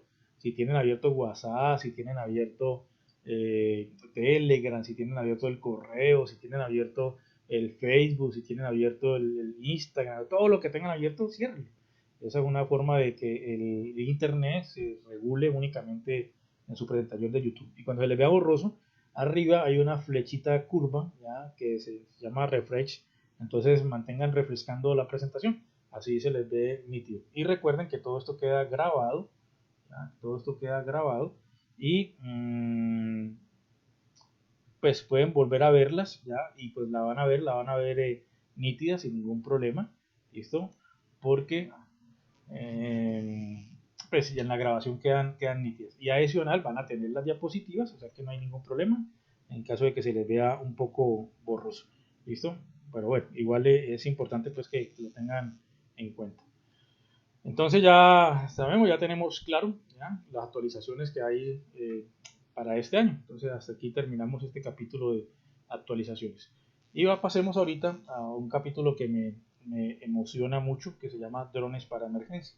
Y me emociona porque pues ya tengo estudios en esta parte, ya hice un curso de piloto, ya soy piloto certificado por la Aeronáutica Civil aquí en mi país y tengo una especialización en fotogrametría, que es pues una especialización de las muchas especializaciones que hay en drones. Y posteriormente ya estamos haciendo una para drones para emergencia, la vamos a dictar con una academia de aviación aquí en Colombia, para los que estén interesados pues en estos cursos de drones. Y dentro de 15 días vamos a dictar un curso más intenso, aquí pues vamos a ver solamente algo muy superficial, pero dentro de 15 días vamos a dar un curso único exclusivamente de drones para emergencia, un curso de 4 días, donde pues vamos a explicar todas las características, lo que se puede y lo que no se puede hacer con los drones, porque pues uno pensaría que eso es como un juguete que simplemente lo ponen a volar y tiene una cantidad de regulaciones bastante interesantes. Eso no es simplemente sacar un aparatico y ponerlo a volar como un juguete, sino que tiene unas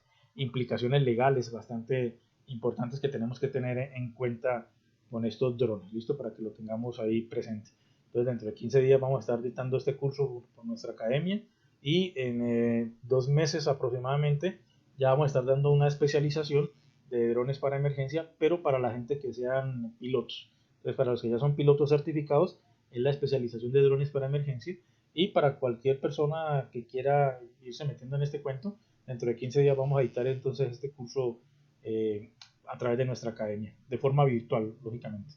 ¿Listo? Bueno, entonces empecemos hablando de drones para emergencia y vamos a empezar hablando de una institución que es la que regula toda esta cantidad de dispositivos, que es la Organización de Aviación Civil Internacional, que todos conocemos como la OASI.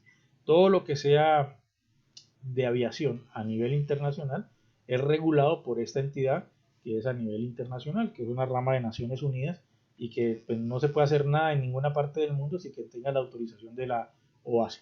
Incluso los drones, todos los drones vienen regulados por esta entidad y cada país tiene que expedir una regulación. Nosotros tenemos un reglamento en Colombia también, por ejemplo, ya que habla de qué es lo que podemos hacer y qué no podemos hacer con los drones, los tipos de drones que existen en los países. Entonces la OASI es el ente rector a nivel internacional que regula toda la temática de drones.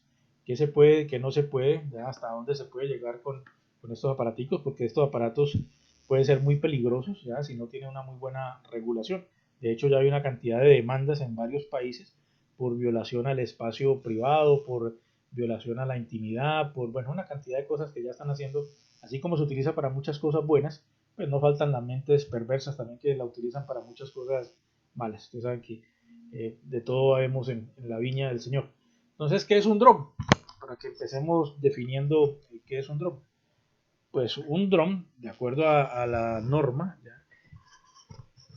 Hace referencia a un vehículo aéreo no tripulado. El nombre pues, se conoce como BAM, vehículo aéreo no tripulado, ¿ya? Que en el término inglés se conoce como UAV, que es Unmanned Aerial Vehicle, ¿ya? Que significa pues lo mismo, vehículo aéreo no tripulado, aunque normalmente lo vamos a conocer en nuestros países como RPAS, RPAX.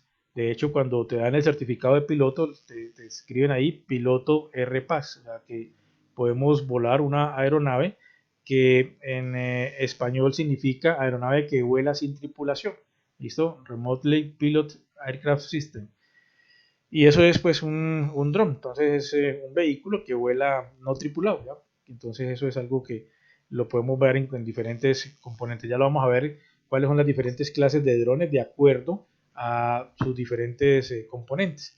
¿Listo? Entonces, normalmente se conoce, o técnicamente se conoce como RPAS, y cuando empiecen a leer literatura, pues lo van a encontrar como RPAX, que es como lo conocemos. Y cuando puedan hacer sus cursos de piloto, los que les estén interesados en este tema, pues el título le va a salir piloto RPAX, ¿listo? Que es como salen los títulos de los que somos pilotos. Entonces, según el uso, tenemos dos usos a nivel de drones, un uso civil y un uso militar.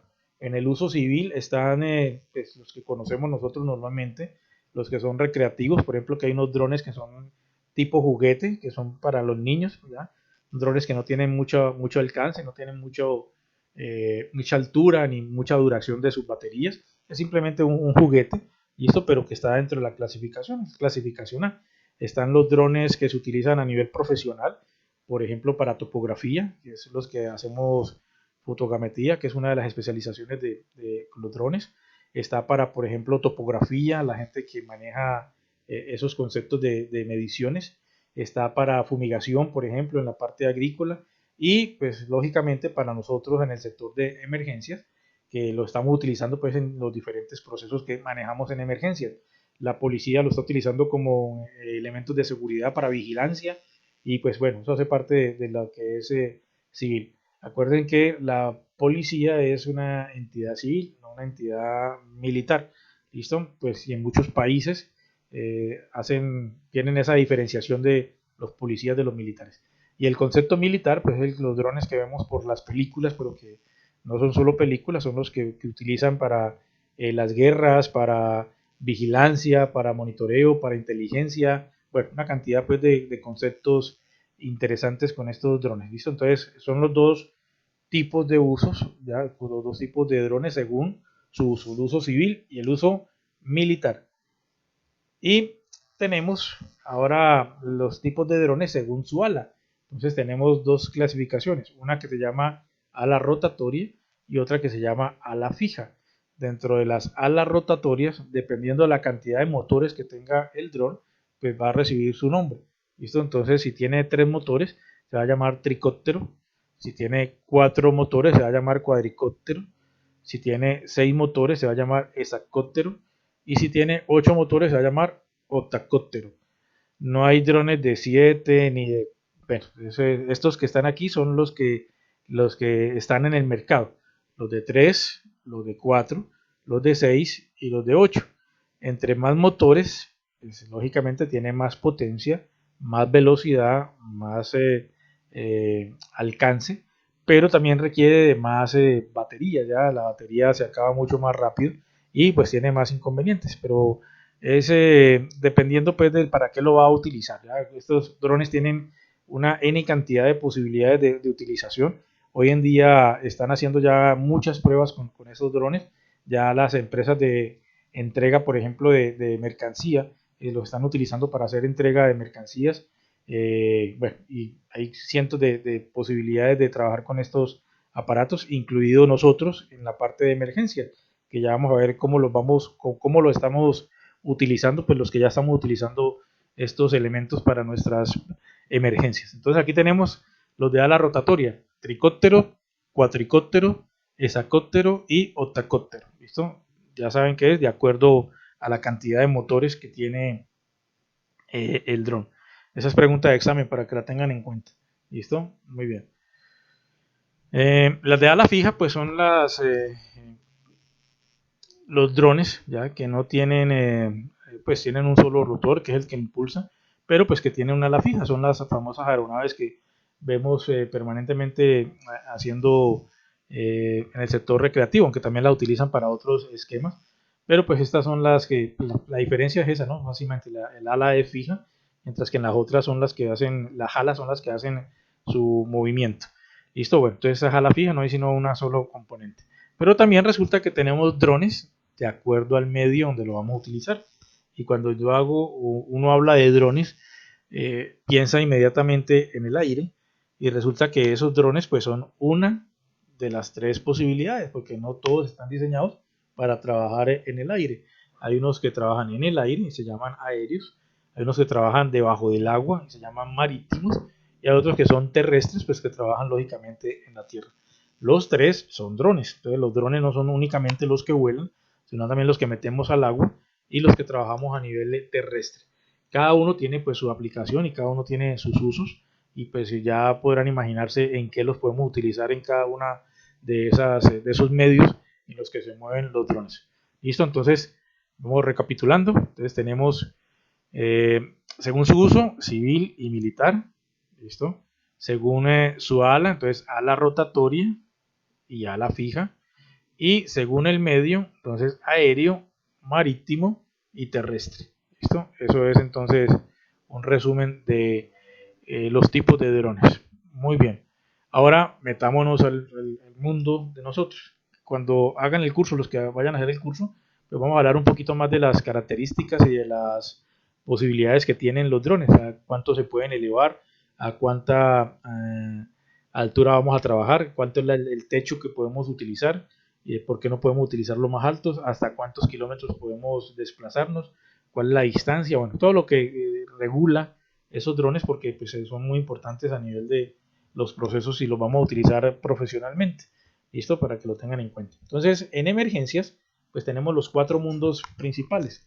Tenemos el mundo de los incendios, el mundo de la prehospitalaria, el mundo del rescate y el mundo de HAZMAT. Son los 4 mundos que nosotros tenemos en este momento en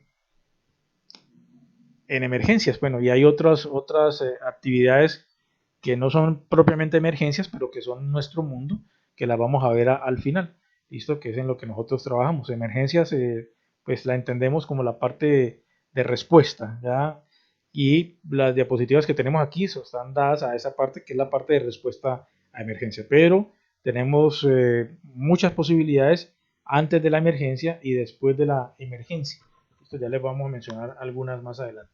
Entonces vamos a ver área por área. Primero vamos a ver incendios, luego vamos a ver el área prehospitalaria, luego vamos a ver el área de rescate y por último vamos a ver el área de HAZMAT. Y cada una de ellas pues vamos a ir dando una explicación muy somera, pues para que lo tengamos en cuenta. Entonces miremos la parte de incendios. Entonces, ¿en dónde podemos utilizar drones en incendios? Podemos utilizarlo en incendios forestales, podemos utilizarlo en incendios estructurales, podemos utilizarlos en incendios industriales y podemos utilizarlo en incendios aeronáuticos. Esto podemos hacer esos 4 tipos de incendios, ¿ya? Y pues vamos a ver algunas imágenes de ellos y qué podemos hacer con estos drones en esos tipos de incendios. Entonces veamos una imagen de forestal. Aquí tenemos un incendio forestal y tenemos un dron.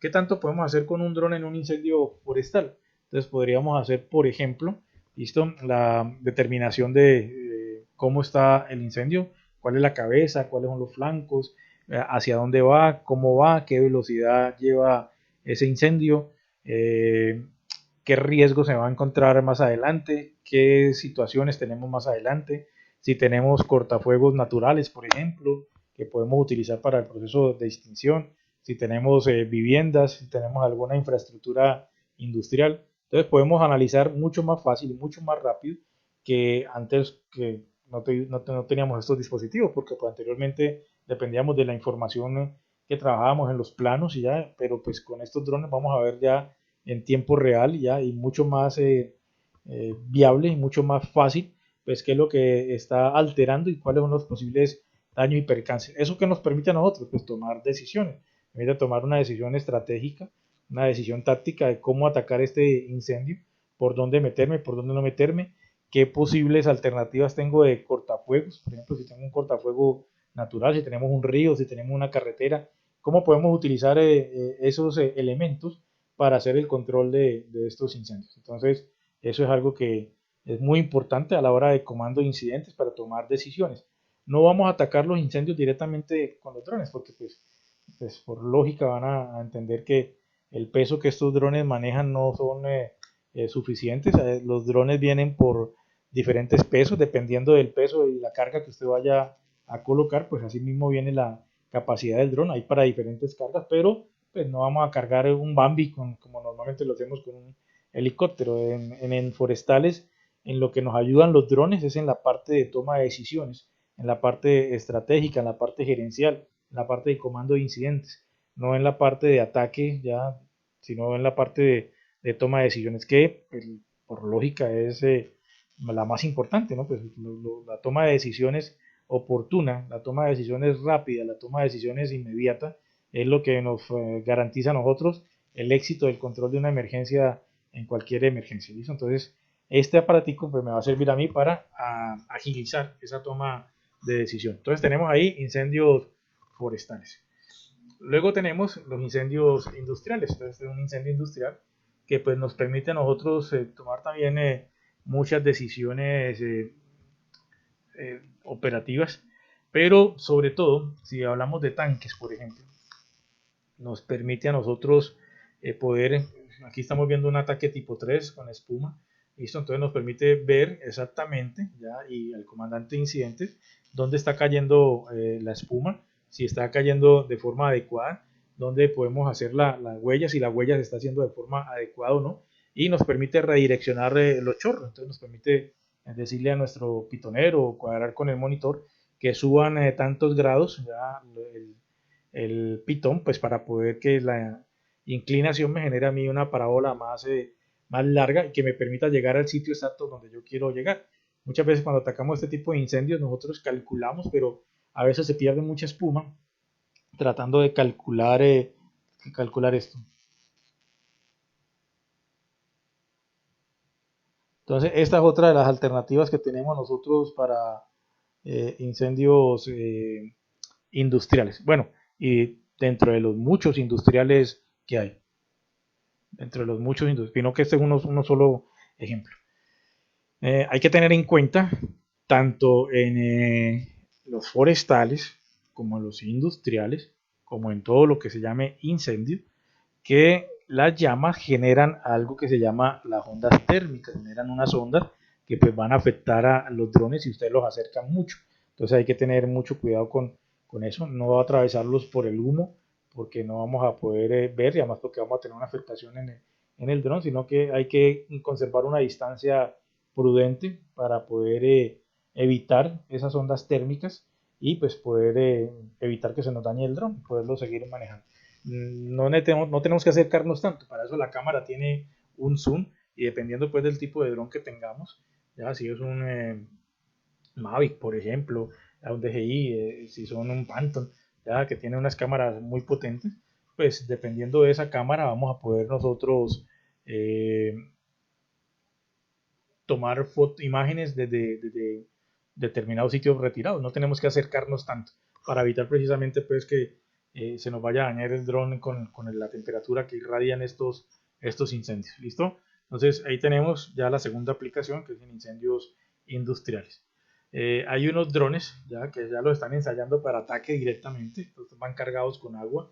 Hay otros que no van cargados con agua, sino que se les conecta una manguera, ¿ya? Y el dron lo que hace es subir la manguera y dirigir la manguera hacia el interior de los edificios. Ya lo están estudiando por allá en Japón, en China, ya están haciendo estudios con estos tipos de drones, ¿listo? Eso ya no solamente es para observación, sino también ya para ataque directo, ¿listo? Y pues, bueno, están dando resultados. Hay unos que vienen no con agua, sino con polvo químico, ¿listo? Y también los están ensayando.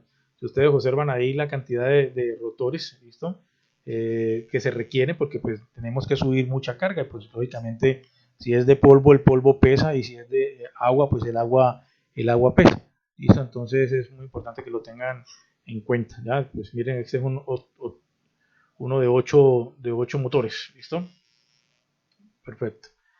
En incendios estructurales, entonces vamos a poder ver, por ejemplo, qué tan efectivo estamos siendo nosotros con nuestro chorro, cómo es el progreso del incendio, hacia dónde está avanzando, cómo es el progreso del humo, cómo es el progreso de las llamas, qué exposiciones están afectadas, qué podemos tomar de decisiones frente a este tipo de incendio. Entonces en estructurales también son muy importantes estos drones, ya sea en edificios o ya sea en casas, ¿ya? Pero es muy importante porque normalmente lo que hacíamos nosotros como comando de incidentes era que nos ubicábamos en una de las esquinas, pues lo que recomienda el comando de incidentes es ubicarnos de tal forma que viéramos dos caras de la emergencia. Con los drones pues vamos a poder ver todas las caras sin ningún problema, aunque dependiendo de cómo esté el humo, pues vamos a tener un sector que no vamos a poder ver porque no podemos atravesar el dron por el humo. ¿Listo? Entonces, pues estaríamos viendo 3 de 4. pero bueno, ya 3D4 es mucho más que 2D4 y pues podemos tomar con las imágenes decisiones mucho más efectivas. ¿Ya? Una que es muy importante es la correcta aplicación de los chorros y los patrones que estamos lanzando al incendio. Sobre todo cuando estas escaleras no tienen acondicionado pues, para que suba un bombero, sino que simplemente tiene su boquilla. En aeropuertos, en incendios aeroportuarios también nos permite ayudar a controlar, no a controlar, sino a tomar una correcta decisión a todo el personal de los bomberos aeroportuarios, ¿ya? Más un sobrevuelo sobre el sitio para ver las condiciones, que eso le llaman los americanos 360, ya que es un patrón que se hace de verificación alrededor de cada emergencia. Entonces aquí tenemos exactamente lo mismo, ¿listo? Entonces también es un apoyo bien importante. Vamos ahora a meternos al mundo prehospitalario. Y en el mundo prehospitalario también hay varias alternativas. Incluso aquí uno en algunas se descresta por la tecnología como ha avanzado. Entonces aquí en la parte prehospitalaria vamos a ver los drones que transportan botiquines, los drones que transportan desfibriladores. Hay unos drones que son desfibrilador o un desfibrilador que es un dron. Y lo que normalmente lo utilizamos es para hacer una evaluación inicial de la escena y poder intervenir con mi equipo prehospitalario, con mi grupo de paramédicos. Entonces vamos a ver estas cuatro posibilidades. ¿Listo? Entonces tenemos aquí uno que es como la primera versión que salió, ya que era transportar botiquines para llegar más rápido al sitio. Estos drones, pues lógico, van a llegar mucho más rápido que nuestra tripulación de ambulancias o que nuestras motos. Hay algunos cuerpos de bomberos que tienen motos para ataque inicial y respuesta inicial a prehospitalaria, pero incluso esas motos llegan primero los drones, entonces pueden llevar botiquines al área, por ejemplo, listo, por si alguna persona en la escena tiene conocimiento prehospitalario. Así como llevan estos botiquines, también pueden llevar desfibriladores, ¿ya? Pueden llevar un desfibrilador al área, o mejor aún, este dron, si ustedes pueden ver este dron, este es un dron desfibrilador, o sea, este es el desfibrilador y pues en muchos países el manejo de los desfibriladores es un manejo público. La gente sabe utilizar los desfibriladores.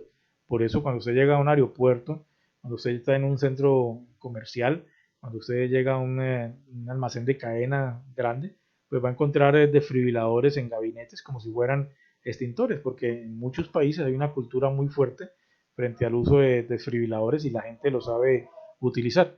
¿Listo? En muchos países. Entonces, este dron lo envían a la escena. Se supone que esta muchacha que está ahí sabe utilizar el desfibrilador, simplemente saca los parches, conecta el sistema y aplica una desfibrilación. Este es un dron desfibrilador, ¿listo?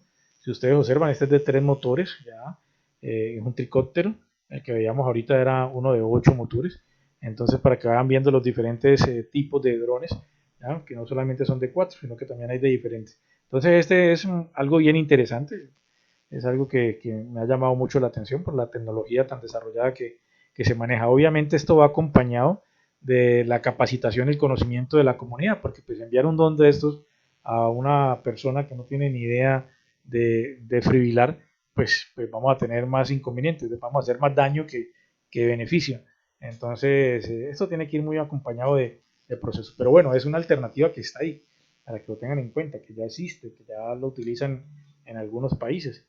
¿Cuándo lo tendremos en nuestros países? Pues no tenemos ni idea todavía cuándo lo vamos a tener, pero pues ya existen, ya lo utilizan en algunos países y pues es importante que ustedes sepan que esta tecnología está ya disponible.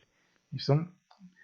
Ahora, en donde más se utilizan los drones en atención prehospitalaria es en la valoración de la escena.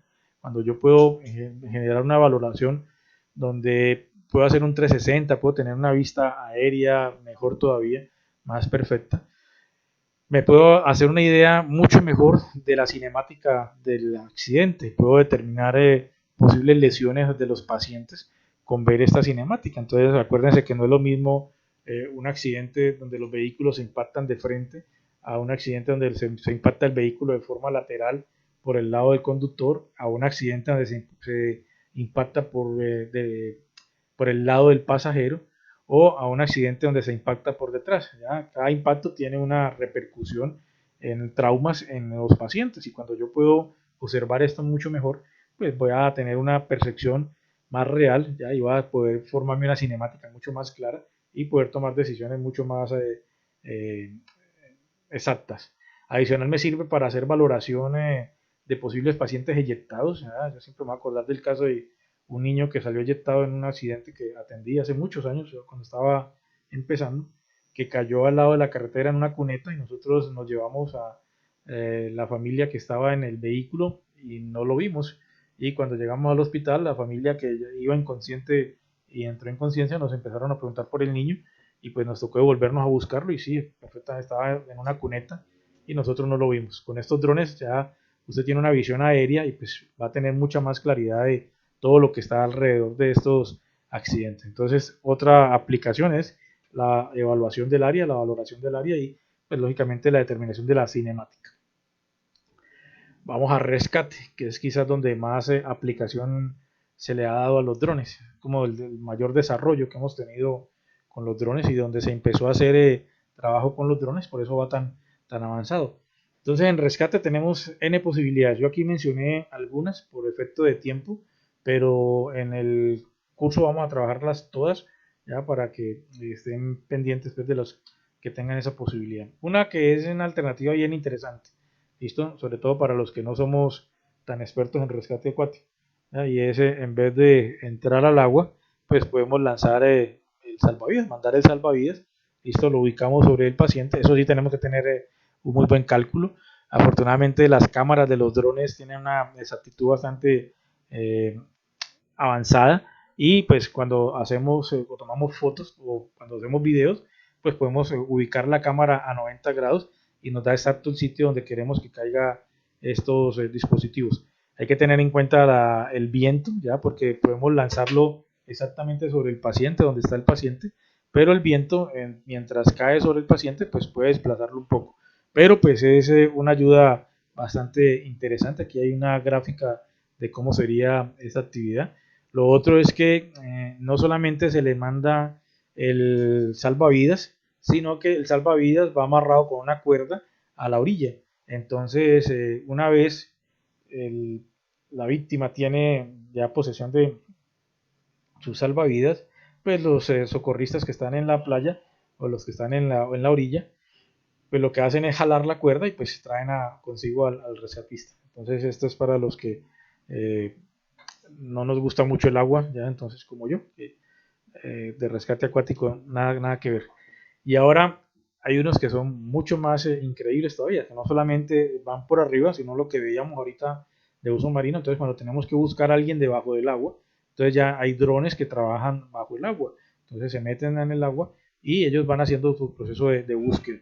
Eso nos pasa mucho en muchas partes donde tenemos que ir a buscar cuerpos de personas que quedan, que se ahogan en lagos, en ríos. Bueno, en un río no va a ser muy efectivo, pero pues, lógicamente en un lago sí, o en piscinas también puede ser muy bueno estos drones.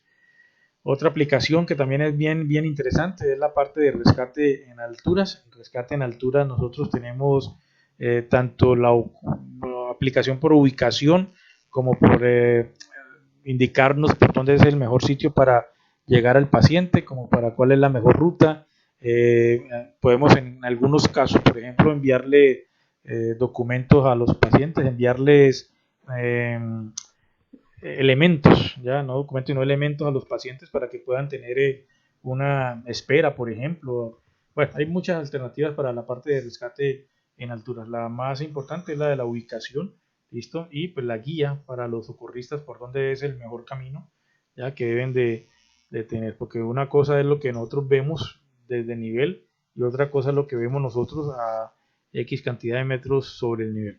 Bueno, en el rescate en nieve también se utiliza mucho. Hay mucha gente que se pierde en la nieve, entonces también los envían para darles elementos mientras que llegan los grupos. Y ya una vez detectada, una vez ubicada la persona, pues envía las coordenadas a los grupos de respuesta y los grupos de respuesta pues van y hacen y actúan ya frente a esta situación. Eso es lo mismo que pasa en selva. ¿Listo? En selva también se hace exactamente lo mismo. La diferencia es pues, la altura de los árboles que imposibilita la observación más fácil de la persona, pero pues ahora estos drones vienen equipados con unas cámaras térmicas que nos permiten detectar muy fácil a las personas, así estén debajo de X cantidad de árboles, pero con la cámara térmica, que es la imagen que vamos a ver a continuación, pues podemos hallar fácilmente a estas personas. ¿Listo? Entonces esto nos permite hacer trabajos nocturnos, nos permite hallar a las personas dentro de un bosque muy denso y pues es una garantía muy fácil, nos permite orientar a los socorristas ya de dónde se encuentran, ya los socorristas van en camino, entonces simplemente con el dron les podemos decir hacia la derecha, hacia arriba, a tantos metros, 100 metros, 200 metros, y pues vamos a darle una orientación a los socorristas para cómo llegar al paciente. ¿Listo? Bueno, esta otra alternativa, y utilizan mucho las cámaras térmicas, no solamente para rescate de pacientes, sino también para detección de puntos de calor, por ejemplo, en prevención de incendios forestales. Otra alternativa que tenemos con los drones es búsqueda y rescate en terremotos, ¿ya? Pues sobre todo el proceso pues, de búsqueda, el componente de búsqueda. Entonces podemos hacer una evaluación y con cámaras térmicas también se puede determinar dónde puede haber una víctima debajo de los escombros. Eso es algo que tiene también posibilidades. Pues hay unas cámaras que son muy potentes y se puede hacer ese manejo. Y cuando ya se está haciendo el proceso de rescate, pues se puede utilizar para hacer un control, un monitoreo de cómo se está haciendo la operación. Si se pueden dar indicaciones pues, de decisiones que se tomen desde comando de incidentes con ese proceso. Y pues es algo que se está utilizando mucho ahora a nivel de equipos de rescate en estructuras colapsadas.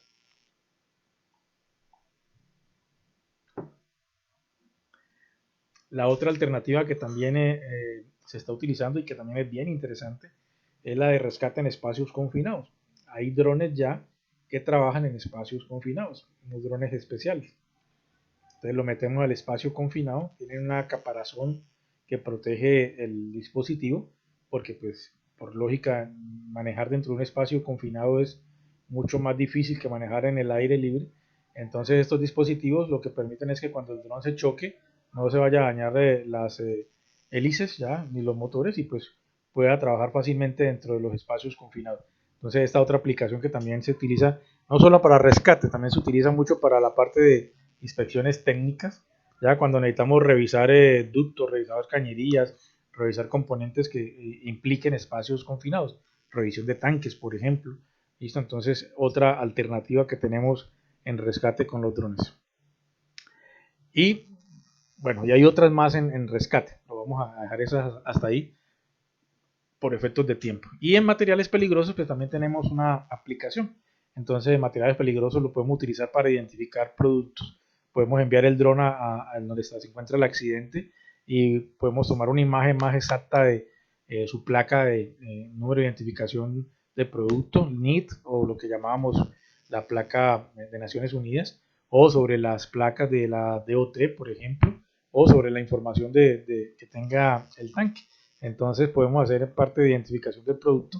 En algunos casos la están utilizando para medición de atmósferas, ya sobre todo para la parte térmica, que es muy importante, sobre todo en aquellos productos que tienen riesgo de polimerización, listo para evaluación de la escena y para toma de decisiones. Entonces, en todos estos aspectos podemos utilizar drones. Aquí, por ejemplo, están haciendo una evaluación de la escena, están revisando y tratando de identificar el producto. Y si ustedes ven, hay un proceso térmico, entonces están determinando de pronto un riesgo de polimerización que tenga ese producto.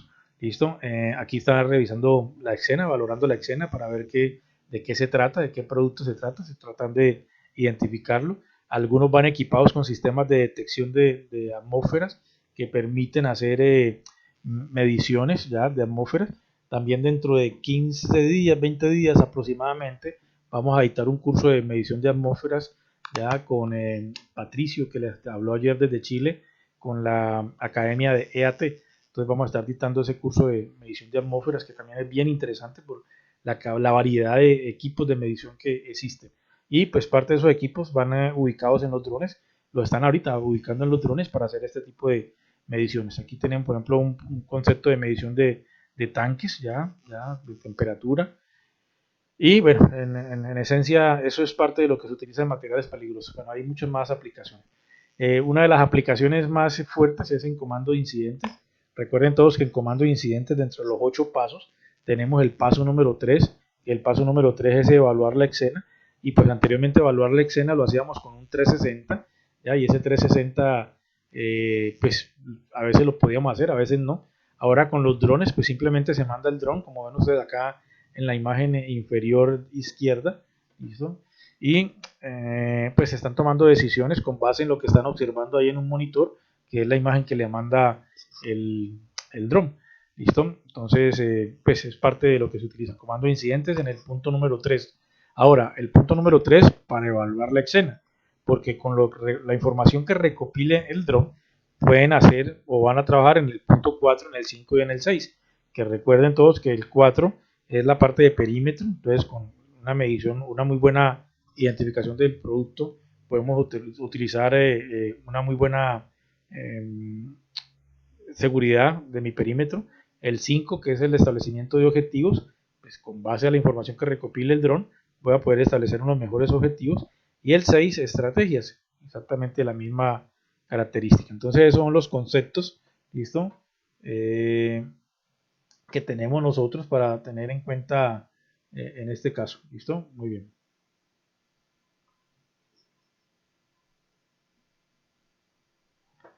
Ahora, también los podemos utilizar en la parte de drones en investigación. ¿Listo? Podemos después del incendio, como este caso que es el de la Catedral de Notre Dame, si se acuerdan todos del incendio que hubo en el año pasado, el año antepasado, creo que ya fue esto.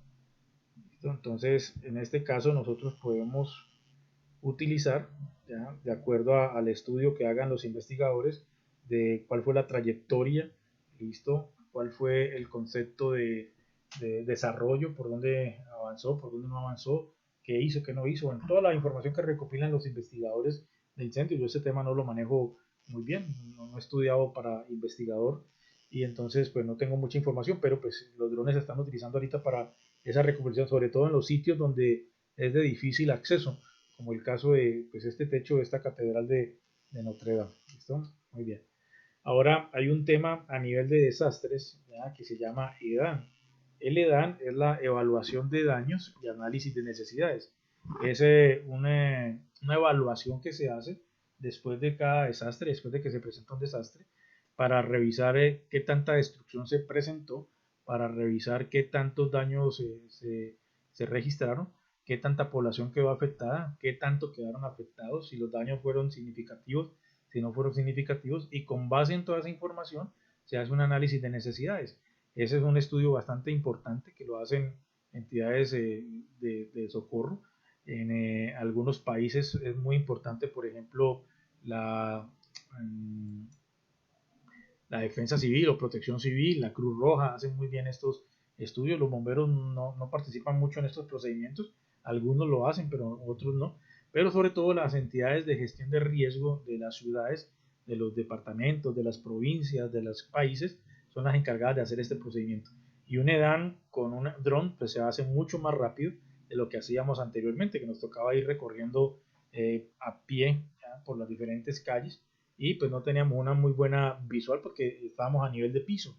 Listo, contratar una avioneta era muy complicado, contratar un helicóptero es muy costoso, y entonces es bastante complejo. Con un dron vamos a tener la posibilidad de trazar una ruta, nosotros no tenemos necesidad de ir piloteando, nosotros podemos trazarle una ruta al dron, el dron solito hace la ruta, nos envía el video y nosotros lo que hacemos es analizar toda esa información. Entonces, en este mundo de la edad, se maneja bastante, ya es quizás una aplicación. Es tan importante que dentro del curso que se dicta y dentro de la especialización que vamos a dictar con la academia, es uno de los puntos más largos y más grandes que vamos a tocar, es la parte de evaluación de daños. Los inspectores de seguridad también pueden utilizar los drones para hacer inspecciones, sobre todo en puntos donde nosotros no tenemos acceso fácil o donde para llegar es bastante complejo, que requiera muchos permisos, muchas situaciones de administración. Entonces, pues los inspectores pueden utilizar este sistema. Yo particularmente utilicé uno haciendo una inspección a una red contra incendio muy grande que revisamos hace 2 años y pues el desplazamiento era bastante largo y significativo, entonces lo que hicimos fue utilizar drones para hacer una inspección de los sistemas y de la red de montantes. ¿Listo? Entonces a nivel de inspecciones de seguridad también se utiliza estos drones, también se pueden utilizar estos drones. ¿Listo? Y finalmente, pues esta imagen me gustó mucho porque el mensaje es que anteriormente teníamos a nuestros cachorros, a nuestros perros de rescate, que eran nuestros mejores amigos. Ahora ya tenemos un nuevo amiguito, ¿ya? Que vamos a utilizar. Ya además de nuestros queridos perros, pues ya tenemos también nuestro querido dron. Si quieren le pueden poner nombre. ¿Listo? Entonces ya ustedes verán si le ponen nombre a su dron. Yo estoy buscando un nombre para el mío, pero todavía no me he decidido qué nombre le coloco. ¿Listo? Entonces estoy esperando ahí propuestas a ver qué nombre le colocamos al dron. Si quieren escriban propuestas ahí por el chat para ver qué nombre le colocamos. Pero pues este ya es nuestro nuevo amigo y que en emergencias pues nos va a dar mucho la mano. Espero que se empiecen a involucrar en este mundo. Una vez se metan al mundo de los drones se van a fascinar tanto que ya va a ser difícil salirse. Entonces vuelvo y les repito, para los que son pilotos, vamos a hacer una especialización en emergencias. Para los que no son pilotos, les recomiendo que hagan el curso de piloto porque eso no es comprar un aparato y ponerlo a volar, sino que hay muchas disposiciones legales, ¿listo? Que tienen que cumplir y hay muchas cosas que de pronto uno por desconocimiento comete un error y se puede ver afectado en muchos problemas. Entonces, lo mejor es hacer el curso, registrarse en su país, en cada una de las entidades que regula las aeronáuticas en sus países. En Colombia se llama la aeronáutica civil, ¿listo? Y pues cumplir con estos reglamentos, ¿ya? Con estas disposiciones, ¿ya? Sobre todo por lo que implica pues un proceso de emergencia. Entonces, es como la invitación, ¿no? Voy a leer a ver si hay algunas preguntas. En este momento estoy viendo a ver si hay algunas preguntas. Por ahí había visto una pregunta, no la encuentro. ¿Listo? Vamos a ver el chat. ¿Listo? Por aquí dice Luis Armando Pérez, muy bien explicado y variantes de usos de drones. Felicidades. Gracias, Luis Armando. Póngale Astroboy. Ah, bueno, ese es un buen nombre, Rafael. Me está diciendo Astroboy. Perfecto, muy bien. Por aquí hay otro, a ver si. Bueno, un saludo desde Argentina. Que me acerque más al micrófono. Ajá, bueno. ¿Dónde se hacen los cursos de drones? Pregunta Manuel Morales. Bueno, Manuel, en cada país hay academias. Aquí en Colombia hay como 6 academias. Yo lo hice aquí en una academia en Cali que se llama Delta Force, que es una academia de aviación. Pero hay varias academias ya y pues debe ser una academia que esté, lo importante es, y verifiquen eso, que estén registradas, ya que estén registradas en la aeronáutica del país, porque pues pueden haber mucha gente que quiera enseñar y que enseñe, pero no está registrado en la aeronáutica. Y lo importante es que tu certificado tenga registro en la aeronáutica, porque si algún día estás volando tu dron y la policía se acerca y te pide los papeles, pues usted tiene que mostrar que está registrado ante la aeronáutica civil. Entonces es muy importante que tengan eso en cuenta. ¿Listo? Bueno, Richard Drum. Interesante nombre, Richard Drum. Muchas gracias, señor Sosa. El señor Sosa le dicen el soltero feliz. Bueno, buen tema. Los costos varían de acuerdo a los accesorios. Bueno, no encuentro la pregunta que estaba por ahí. Preguntan que si esos drones los hay en todos los países, por ejemplo en Colombia, sí, aquí hay una muy buena oferta de drones, aquí en Colombia, muy buena, hay cualquier cantidad. Hay unos que se traen de Estados Unidos, otros que se traen de Europa. En Europa están trabajando mucho con el tema de emergencias. Hay unos que son supremamente especializados para emergencias y pues eso sí no se consiguen aquí en Colombia, pero los que son ya especializados hay que conseguirlos en Estados Unidos o conseguirlos en Europa. Listo, saludos desde Nicaragua, vuelta en campana, bueno, ahí estamos viendo, no veo la pregunta que estaba leyendo ahorita. Bueno, vamos a darle paso entonces a